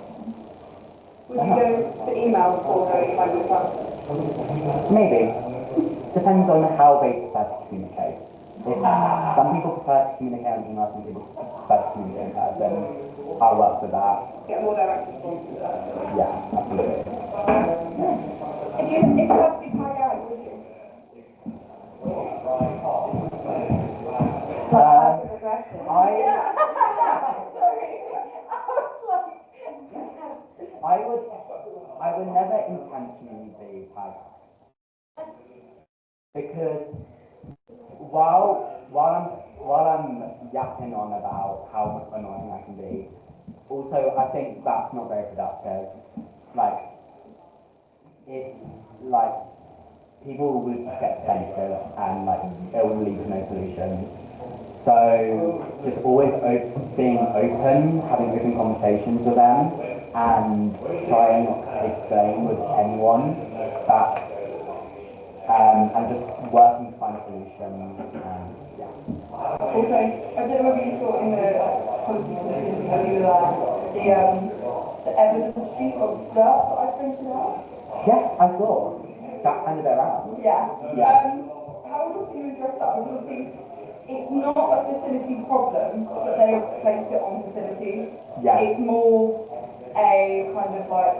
Yeah, so how would you address actually like the issues of the problem are being just passed around? They're being passed on to the wrong people because like the facilities like understand our frustration, but that's essentially not their job. They're also already don't wear Yeah, trainers and shoes. yeah, they don't have 2 time. minutes and then Yeah, 2 minutes. we'll move Well, I know on. we have 2 more questions to get. So. I would. Sorry, what's the question again? Like just almost addressing the kind of dirt issue and almost not palming it onto people that it's actually not their issue. Well, I wouldn't try and place blame because that's not very productive. But finding solutions to counteract the problem is the step forward there. Like, I've already spoken about liaising with the cleaning staff, which is third party, and finding a window for them to be able to go through the studio individually and clean the studio, like give it a mop, because it smells like sticky, they're also dirty, like they need a cleaner at least once a day. Especially because like for artists like contemporary stuff, you know, with doing floor work, I think it needs to be kind of addressed that yes, the space can be inclusive, but also respect the space at the end of the day. And I think that needs to kind of like be reiterated, but not just through the students, but also through the staff. I feel as if there's a lot of like tension with the staff as well. There's no mutual respect for the building and the building's purpose at that rate. Because at the end of the day, the flooring was designed for contemporary art and also not even for socks, for barefoot.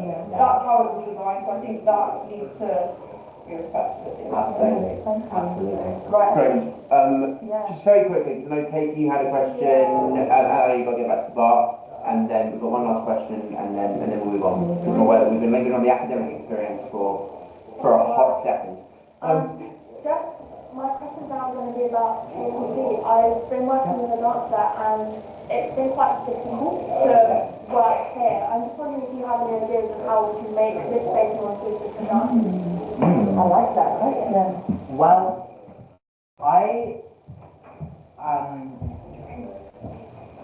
I'm not that familiar with this space. I'm not aware of the shortcomings. I'm not aware of what flooring is in each room. I know my way to here, the cafe, and the first floor admin. That's it. If you say the Harrison's where, but so if we are to make the space more accessible to dancers, I need to be more familiar with the space. Yeah. But through my course, I am very much aware of what qualifies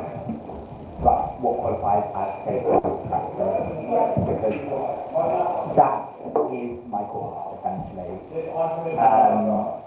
So I can very much give valuable insight on how to make the space available to dancers, but also just making the space more accessible to dance. The main thing is getting them over here. Because at the moment, I think KCC can be very daunting. Like, it's a maze to us dancers, we're used to a big circle. It's very, like, I remember one of my friends has counselling here, and before the first session, they've been there a year, but they were like, I don't know what anything is. So, like, Very hard room to find, to be fair. So I just think encouraging opportunity for dancers to get familiar with the space, like encouraging during welcome week, encouraging like some of the events to happen over here, not just Laban, because we need to get dancers over here, and the reason why dancers don't come is because it's really scary. Yeah. Last question, and then we move on. Can I ask a follow-up question to that? So, based on that, are you willing to work with the vocal department on dance? Because we occasionally have dance as part of our stagecraft dances, but it's in the theatre studio, which is one, problematic because you can get splinters very easily if you're not using shoes, and two, problematic because you're quite often in there after a wind-brass percussion and there's a load of spittle on the floor. Yes. So there's floor problems everywhere. Yeah. Which I was. I like that idea. Yeah. So, would you be willing to work with the vocal department to make sure that when we have dance classes, they are safe because they're not necessarily seen as dance classes even if we're partnering? Yes. It is very important that work is done with the vocal department to make sure dancers are safe. Like, safety of dancers is like not a thing that can happen or can't. Like, it needs to happen. It's something I believe very strongly about. Like, I'm very much friends with a lot of dancers, and I don't want anyone to get injured, and their bodies are their instruments and whatever. Like, so I'm very much willing to work with the department to find a way to facilitate dancers working at KTC. Right, and then to move along to your final question.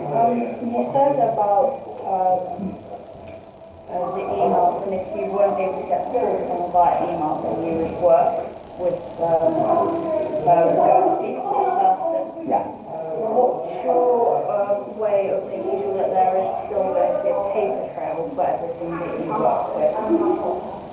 I love notes. I'm always taking notes.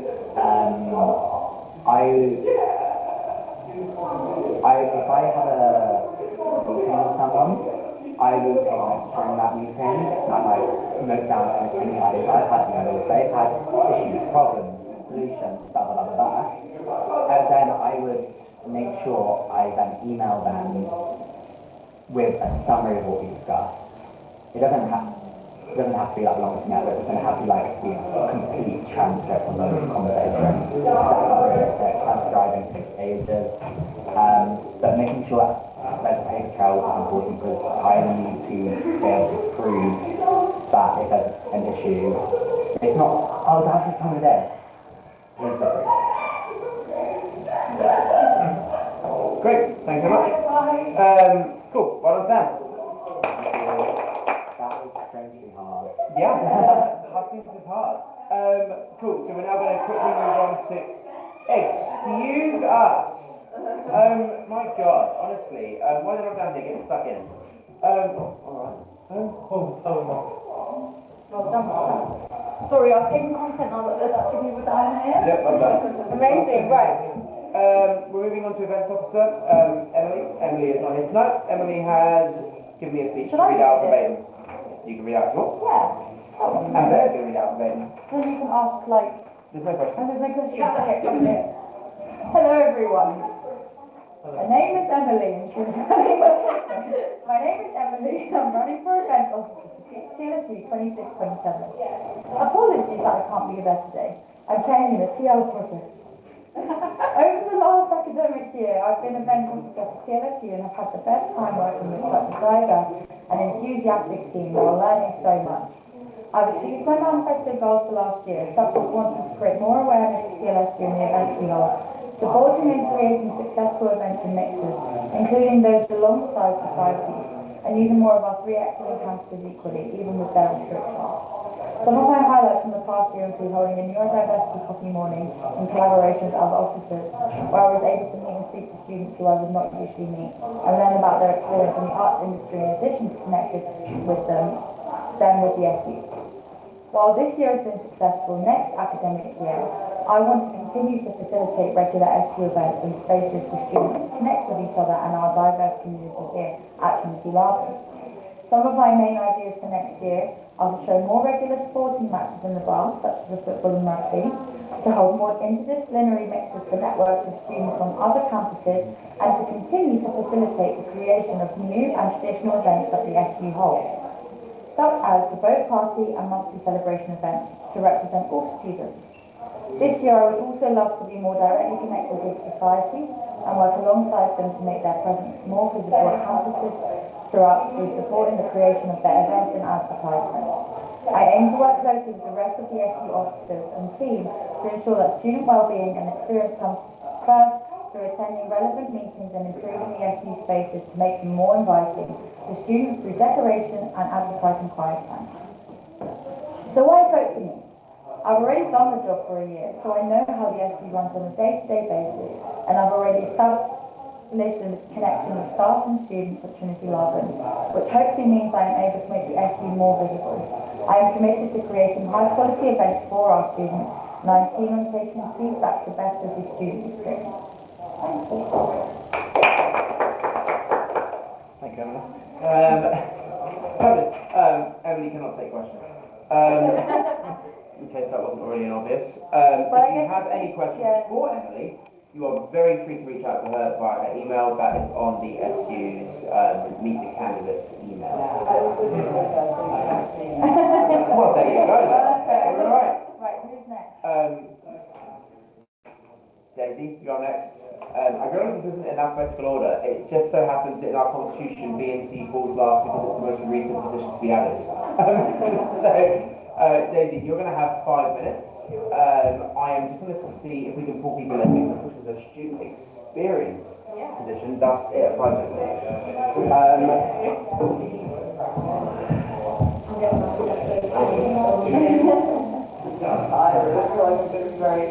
We are very bubbly and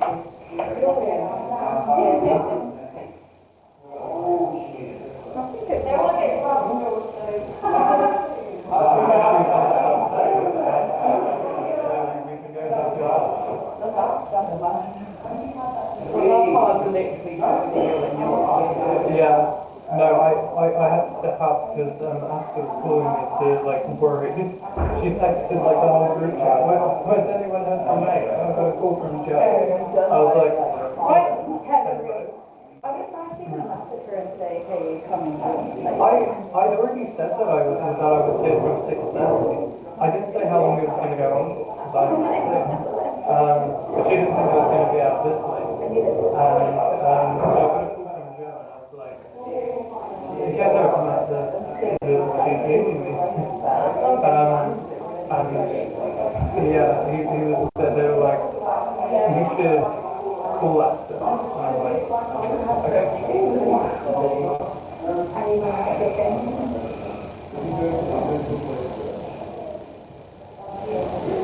I didn't even like realise that it Comes out. Comes out. I didn't even realise Okay. I've been told I can start the clock. We've just been recruiting. Something else. Well, we have an hour until we're forcibly into so it's funny. Are you ready? Yeah. Hello everyone. If you don't know my name, I'm Rosie. And I'm third year classical pianist here at Trinity. And I decided to run to goal one part of this year, and I felt this last year revealed some of the most difficult challenges that I've experienced in uni so far, and adulthood so far, and trying to focus on my studies during that has been really difficult. So I wanted to be that person that people can come to, as well if they're struggling with similar experiences, with different experiences that I have, and I can help them to point them in the right direction, or to speak to, or just be for you if that is what you need. And I know from experience having been at Trinity for 3 years how difficult it can be to prioritise your well-being during your studies, and that should be the most important thing, not second thought. And I do feel like for me that it has been a little bit this year with how much work I've had to do.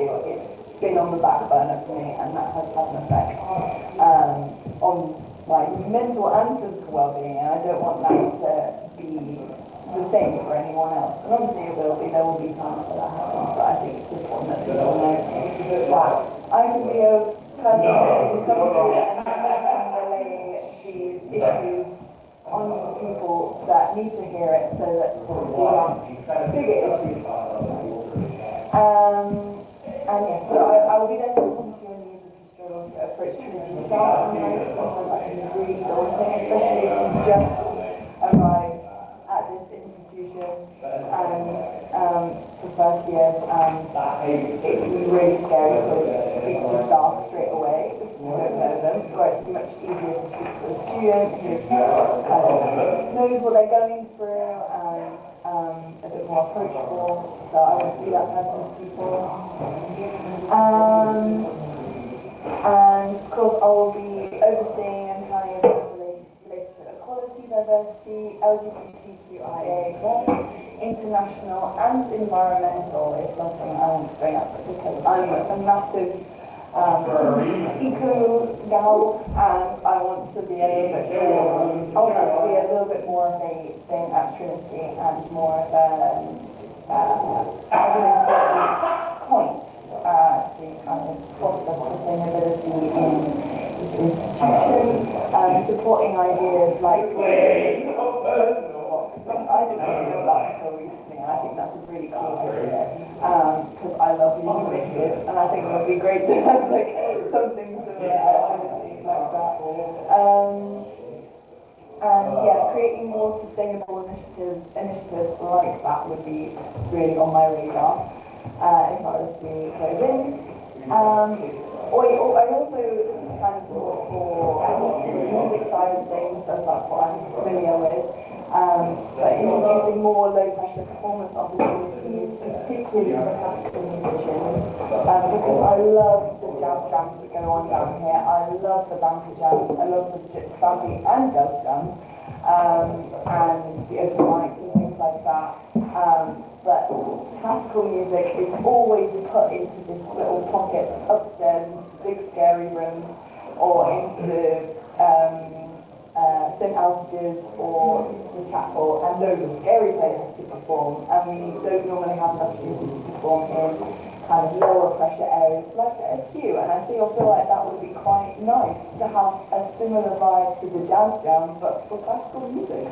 Might be an interesting idea to put that forward. But with that, wanting to put kind of fostering support and put well-being support under those performances and make that a priority there. I also love the idea of having leaflets and posters that give students kind of a toolkit of skills to help relieve stress and pressure, all across all campuses as well, whether that be in practice rooms, studios, even on floors, just so people can have things in their arsenal to help with stress relief. Things such as breathing exercises, yoga exercises that you can do before exams, before performances, or even before your one-to-ones. And if anything has become clear to me today is that there are a lot of things that need to be addressed, and that can be difficult for any one of our officers to take on being our IC president. And oh my gosh, I'm at 5 minutes, sorry. And I want to be there to support you guys as well. And I feel like that is quite an important thing for me, to be your well-being person on your team as well as for everyone else. Thank you. A couple of questions for me, then we'll hand it out to the floor. First one is about the job description of the breadth of the JD, because if anyone has looked at our constitution, the welfare officer's job description is the longest. It's the only one that spans beyond A4. There's a lot going on in this role. So I put the welfare officer has specific responsibilities across financial hardship, disability representation, LGBTQ+ students, international students, students from minority backgrounds. Manifesto touches on this. Are there any of these areas that feel furthest from your personal experience? And then how would you make sure that you still represent those students effectively? Good question. I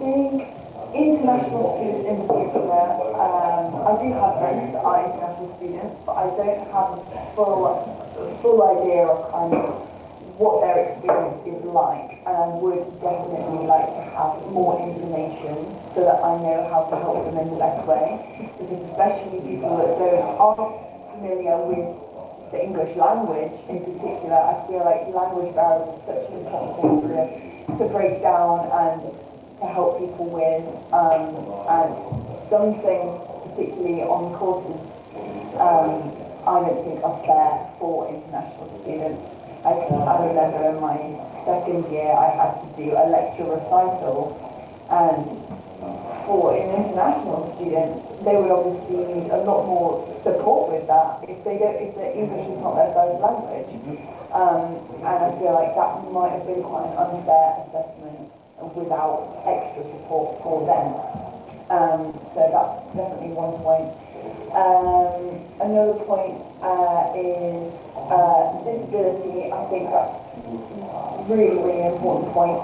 And putting, for example, classes on a third floor room isn't going to help someone that needs to, that is a disabled person. So that definitely things like that need to be addressed if they haven't been already, because that is unacceptable in my opinion, that is even not even a consideration. So yeah. No, that's great, thank you. Cool. I have a second question here, but I'm going to ignore it because I've just remembered a question I ask every single year about the welfare officer. I've forgotten. Students are going to be coming to you, and you're going to hear a variety of situations students may find themselves in, things that they're struggling with. There's a lot of very unique scenarios that you might find yourself presented with. How are you going to look after you? Yeah, good question. I feel like now that I'm in my third year at TLSU, I have a brilliant support network of friends. And I'm quite excited that if this is the SU team, I'm going to feel supported by all of the fellow executive members. They all seem brilliant and wonderful. So I won't take on big problems by myself, because that is unreasonable, and I will always communicate things, even if they are to do with just being a welfare officer. If they are bigger problems, they will obviously need to go to you guys, and then maybe further. So I won't take on big problems just all upon myself. I will share them to help them make them kind of less of a strain on myself. And yeah, so. That's great.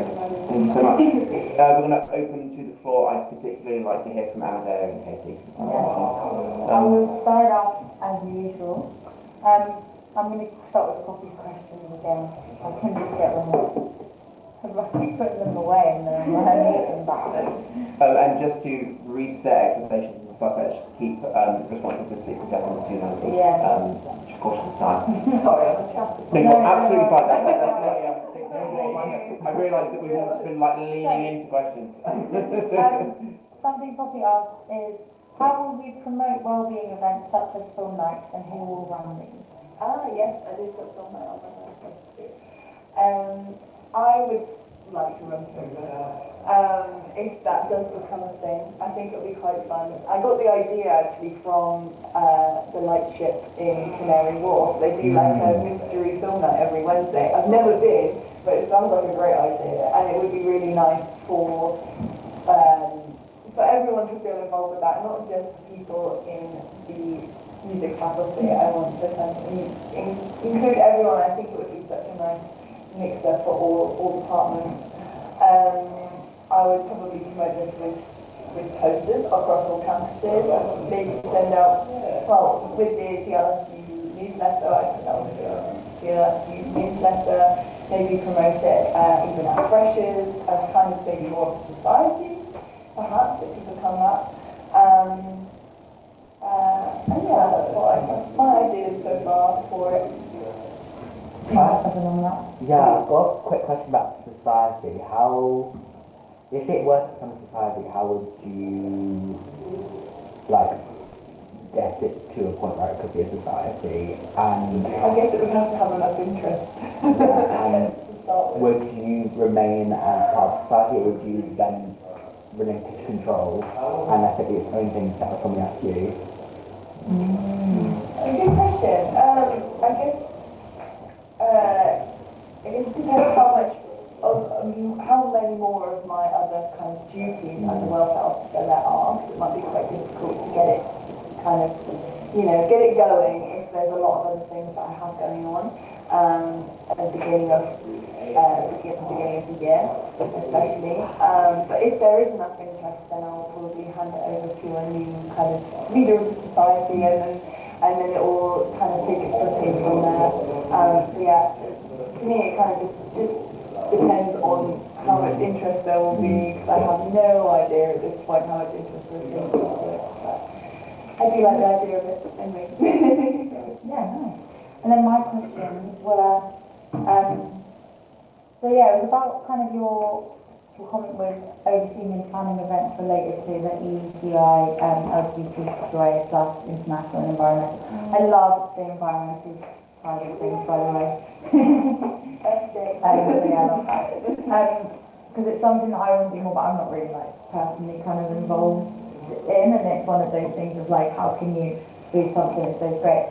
But my question was more, how would you gather dates for events and manage this? So in terms of like EDI being such a big thing throughout the year, like how would you actually kind of plan those events and make sure that that actually happens? And secondly, kind of how you would get the students engaged from, so for example, Black History Month, with that's kind of something that currently on the team, there are no students who will be from that community, so it's how you would engage with those communities during their celebration months. So that was my kind of first question, and then my second question is more about how you would keep Trinity Love and accountable with their own EDI practice. Okay, cool. So the first thing, particularly with Black History Month thing, I think it would be really nice to kind of talk to performance departments more and kind of engage with the events that are going on across the year, like concerts that are related to these events, to these kind of dates across the calendar, and how we can get students there as well and have kind of more of an event surrounding these concepts as well, and maybe bringing it down into the SU and making it more of a kind of inclusive thing. That would be a really good idea. I will obviously keep all of the important dates from all of these kind of minority groups and LGBTQI plus and things like this in my calendar so that I can kind of keep track of when these things are and plan ahead. Yeah? Oh no, sorry about that. And what was your other question, sorry? So my kind of added on to, well, so it's how we use Teach Trinity Love and accountable for their own EDA practice. Yes, I think this is a really important thing. I want to keep tabs, particularly on like the concepts that are going on, and making sure that people who are from these backgrounds get more involved with concepts like this, encourage them to get involved and make sure that it's not kind of one-sided and that there isn't inequalities there, particularly with the performances that are going on. Speak to people, that's the main thing, and how they're feeling about whether equality is going on, whether that is something that is a problem, is obviously continuously always a problem, and it needs to be continually addressed and not forgotten about or pushed under the rug, because it is very important. Great. Thanks so much. Just because of time, I want to limit questions. So, Sam, do you have a follow-up, or is it a completely different question? Completely different question. Fine, we're going to go to Katie first. Katie is the current wealth officer. Just about the disability and room access. Obviously, we have a very limited number of rooms at TLSU, and we're also due to like this being a very limited building, we can't change anything about the building. So like you can't get wheelchair into the front, like unguided, things like that have come up before. I just was wondering how you're going to approach that, and also like if there's a student who is like can't get up to the platform, is it viable to have all of their classes somewhere else? How are we going to make sure these people aren't separated but still keep their ability? As a kind of short-term thing, if scheduling issues like that happen, particularly if third floor classes can't move, we'll obviously make sure that what I want to do is to make sure that students that do have disabilities are able to access the class in some way, whether that be through recordings or online access, but they also need space for that. So making sure that either the SU is open or, I don't know, somewhere that they can go, make sure that they also have a room booking or even just a pod to be able to access these online classes. And how will you make sure that these people don't feel isolated? Obviously that access isn't great. Even legally from an EDI. That's a difficult one, and that's something that we will probably have to work on over time. I don't know I don't have all the information yet, but I will.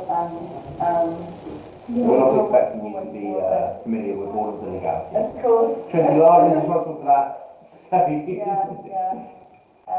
But that is something that I will keep in mind. It's not something I've kind of considered.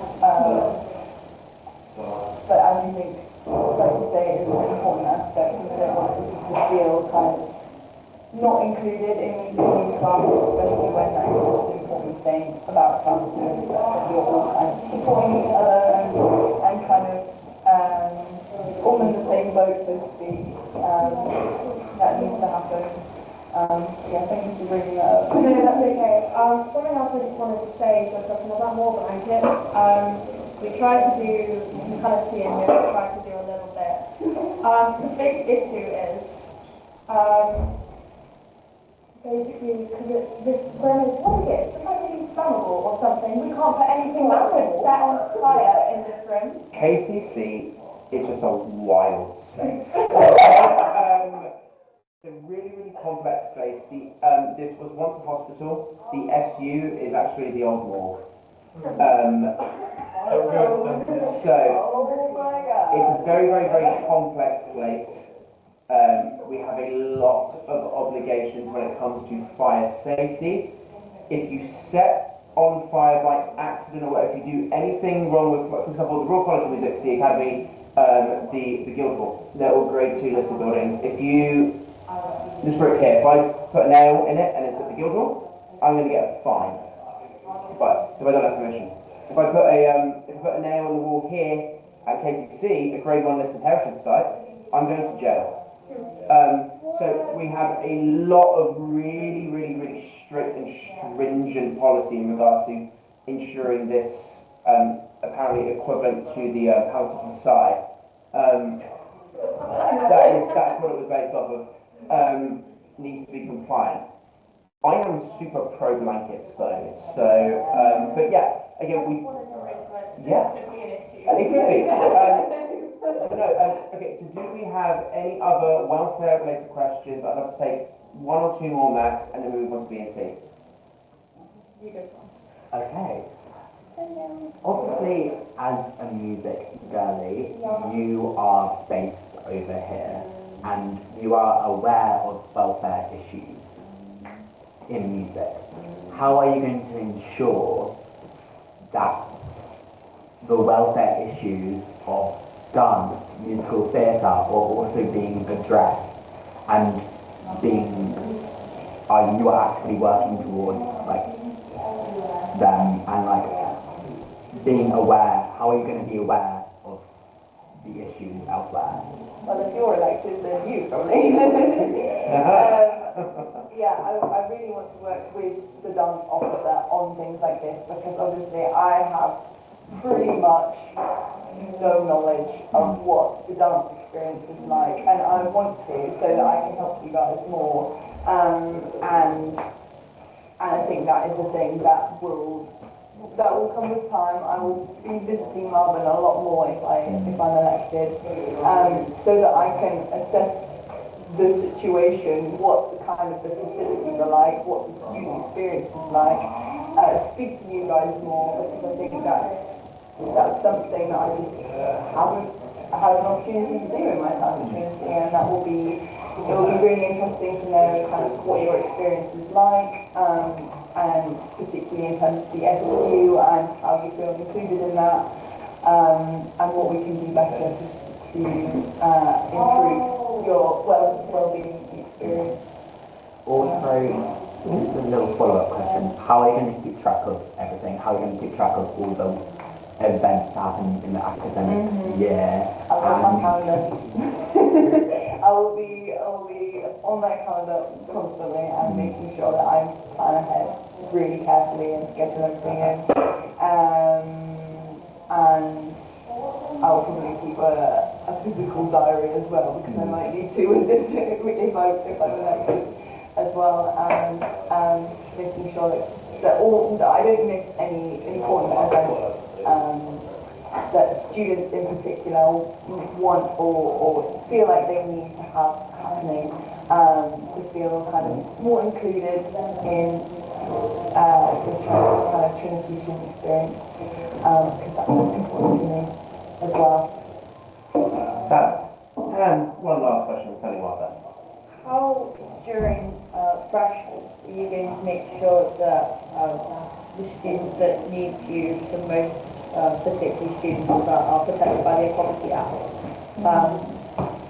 know who you are and know that you're someone safe to come to, particularly as the new halls next year is so far away from all the campuses? Yeah, how far away is it? Halls are nearest to Laurie Grove. They are 39-minute walk from KCC. Wow. They do have a gym included in the rent. 39 minutes, not for your disabled students who you're representing. What's that? 100%. It's a 39-minute walk for those that don't need any accessibility requirements and things like that. And obviously the 177 is going to be the bus. And at 8 in the morning, it's going to take you a hot second to get to KCC, to London, to anywhere. Yeah. Yes, so at Freshers in particular, I will make myself known and make it as clear as I can to all of the new students that I'm someone that they can email if they are struggling, particularly with that, and I'll do my best to see what I can do to help. And obviously, like many of the executive members here today have said, everything like this is slow, but I do want to make sure that disabled people in particular feel included and don't feel like they're missing out, particularly on Freshers events,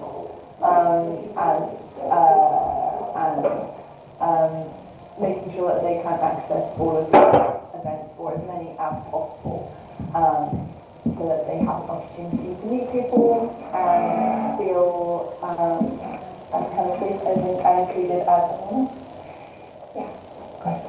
If that answers your question.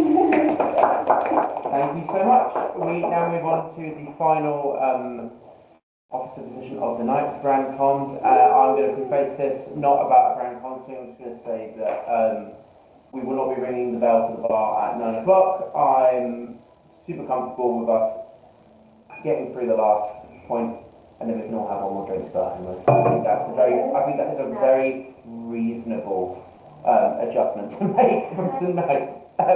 So we're going to move on to B and C. A super fun fact about this is Brand Communications is the newest position on the SU. It's only been in post since academic year 2023-2024. So yeah, it is the newest thing that we have, and we welcome May for a 5-minute speech as to why the students should vote for you on Monday. Right, yes. Hi, as you said, I'm May, I, she, her. I am in my 4th year, although it's a weird situation. It's being extended for another year because I've had some very bad vocal health. I'm on the classical voice course. I really am quite passionate about wanting to exhibit and show off the student life at Trinity and the student union, and try to bring as much engagement as possible from both our current students and hopefully students who may be following, who are going to be coming here, or if some random person supposedly tracks down our Instagram page or something like that and just wants to see what we're up to. I would like to try to tap into certain, say, trends online and things like that, certain things like day in the life of, sorts of things like with like say students. It would be quite cool to have interviews as well with the presidents of societies and the president of the student union, if we can book her for like once a month perhaps. I think it would be very cool to perhaps do a live stream once a month where we could possibly have one-on-one interactions. I realise this is a bit disjointed, I'm kind of worried about the time. I'd also like to try to commit to visiting a campus for an hour each week, so dropping off at KCC one week, Lab in the next week, Laurie Grove the week after. It's just so that I can, as, say, brand communications officer, have direct communication with students and see what they want to see more of, which perhaps I can relay back to other officers or execs who people may or may not feel potentially comfortable with sending an email about or something like that. I'd also like to maybe try to take and answer questions if I'm able to, but mainly take them because if I do manage to put on some sort of live stream, it'd be quite fun to bring it to say, the officer at the end of the month, or Amadea, or somebody who can give an answer to this student's thing where they can drop in online and see what's going on, maybe on Instagram or TikTok or whatever. I don't quite know what the whole situation with that is, but that'd be that'd be a huge aim. I'm just going to quickly take a look at. Yeah, I would just like to do that so I can publicise and show off all of the Trinity Lab be that classical, bandy, jazz, dance, musical theatre. I feel like a lot of people in different courses feel there's this sort of disparity among like the amount of representation each course gets. I feel like people think classical gets a lot more than say musical theatre, and people think that dance is often forgotten and jazz is often forgotten, and bandy is just this mystical like course that sometimes you see them outside but then you never see them inside or something like that. So I think it'd be so cool just to touch base and show off student life here at Trinity. Great. Thank you so much. A couple of questions for me. I'm just going to do one for me, and then I've got a question from Amadeo as well, which will set off. So for me, I've got it's captioned understanding the role. B&C officer responsible for maintaining the brand continuity alongside myself and the ops manager across all of TLSU output and providing templates for officers to use. Quite different from running just like social media, for example. How would you make sure that every officer's communication look like they feel that they come from the same organisation? Well, I would, of course, have correspondence, probably either in person, by email, by Teams with the officer in question, and sort of try to get to the bottom of everything that they want to discuss. And then I would of course have a paper trail and try to bring that with the operations side of things, and I suppose try to ensure that continuity is being kept, because of course I have my own sort of ways of being creative, but I want to make sure that's representing the brand itself. No, for sure, and that's super valid from what we've exhibited this year. For example, for me and Ali, we make sure that everything is kind of just like concrete and blocked out and stuff, and then sections have the freedom to kind of be a bit creative and stuff like that. So, and then there is a question from Amadea /Poppy, which is, what do you mean by, on your manifesto, create more? They put, I like the idea of having more of an online platform for society. What do you mean by create more? Does that mean sort of like more output, or yeah, what do you mean by that? I would really like to do things like have interviews with people who've created societies, because I feel like we all came to Trinity with this one idea of what we really hoped Trinity to be like, what we really hoped student life to be like, or life at the university. And I feel like a big criticism that a lot of people have made that I've heard is that we lack a large number of societies. Like, you'll look at another university and there'll be quite a lot. Whereas I feel, from what I've heard other people say, that there isn't that many options for us to be able to like truly act so creatively. So I'd really like to branch out and have interaction with the creators of these societies, approach them about what it's been like for them to run the society and be the president of whatever one it might be, so that hopefully it gives like a student who might be watching it, or a future student or somebody, some inspiration to think, actually, it's not quite as big of an undertaking as I think it is. I mean, from my own personal experience, and it's not quite the same, I sat through a meeting, possibly for one of the first times since coming to Trinity this week. It was the communications meeting. I really wanted to be able to try to gear myself towards this role in a certain sense. And I realised that going there, there's a lot which I had a misconception about in terms of just how much commitment it felt like. Like to think, okay, it's an hour or 2 hours of your life. You could be practicing, you could be cooking or doing the laundry or whatever it is at home, or you might have a lesson or something. But I feel like there's sort of like a stigma around it, because you don't really want to put yourself in that position only to not be able to be heard or something. So I really think that would be great to, I suppose, publicise an accurate view of what it actually is like, and hopefully inspire and encourage people to look at doing that. And so even being part of meetings or being on the SU, another side of it is I want to have maybe some one-to-one interviews, or do a day in the life of what it's like to be an SU officer, just so that, you know, we've not got any competition this year. It's us versus the open nominations again.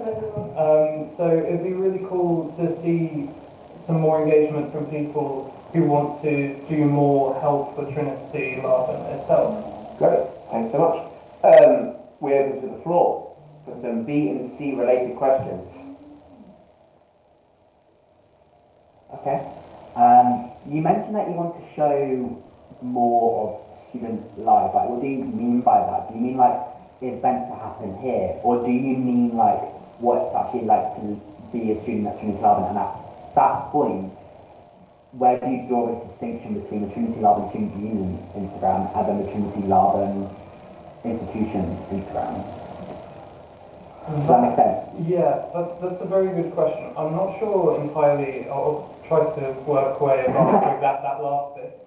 But I would say all of it. I would like to capture everything in terms of the events. I'd like to work with all the other execs who want to put on events and make sure that they're brought to light. Because, for example, activities down here, we barely get any dancers. MT people only show up seemingly when it's like an open mic MT night or something like that. Jazz, of course, is very popular, especially earlier on in the year. Only in the jazz jam, though. Yeah, exactly. People are coming down here for the tailored events. Precisely, but that's what I mean. I want to be able to drive some more, some more activity. Really, I've kind of forgotten another part of your question. Could you reiterate? I mean, it was just whether you intend to show student life not outside of SU events. Yeah, I would also like to show what it's like to be a student of a certain course. What's it like being BMA's MT? Like try to shadow somebody for a day of their classes or something like that, and do the same for classical and dance and jazz and bandy, just so that there's this representation and people, future people who might be interested can also look at that. Just a quick rebuttal. Do you feel like Trinity Laban's social media output is not hitting that mark at the minute then?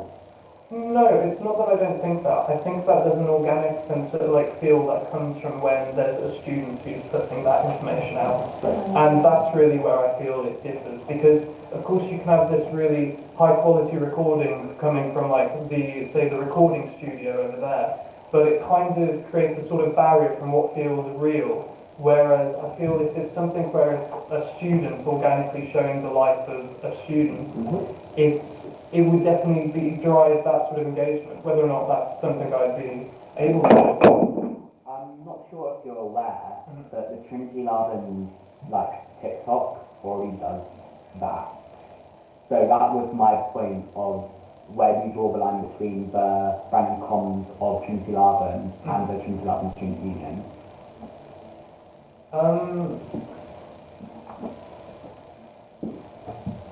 To be honest, I'm not sure, and I think I might need to have some more discussions with the current brand and comms officer, because if that is as I'm sort of envisioning being done, I'd like to continue that. That's something that I think deserves to be continued. It's not Trinity Laban Union thing on TikTok, it's the Trinity Laban institution, students get paid to create TikToks that get posted. Oh, I see. Okay. Yeah. I suppose to answer the other aspect that you mentioned about events, I think it'd be quite fun to have some recordings of student experience, say on the boat party or at the summer ball and things like that. See, I would definitely not on the boat. I'm doing a day in the life, that's for sure. Yeah. No, that's great. That kind of. Yeah. Yeah. I had a question about timings of all these things. As the question was started earlier, is your timetable going to be in such a way that you can spend your allotted time on FE work? I think it will be. I've already, because of some vocal health issues and being awarded this extra year, thankfully, I've basically done half of my course. So I've done all the academics. It's just the practical side of things. So essentially half of my overall year spanning across is going to be free. for me to be able to do this. Wonderful. Any looming questions before we round off? No? Wonderful. Thank you, mate. Thank you all so much for being here. It is wonderful that we have a collective group for the Hustings. It is really nice. Voting opens on Monday at 9 a.m. Even graduates can cast a vote. Graduates can cast a vote. They're open from 9 a.m. on Monday until 9 p.m. on Tuesday. I remind the candidates that you are not able to approach people and say, vote for me on Monday. That's kind of combative. Also against the rules.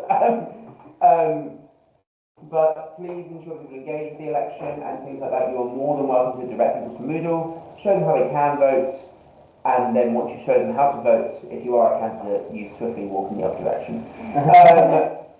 We have not rung the bell yet. I would implore you all to have one last beer, and thank you all so very much. And candidates, if you are successful, I will see you in July to hand over. Thanks so much, everyone.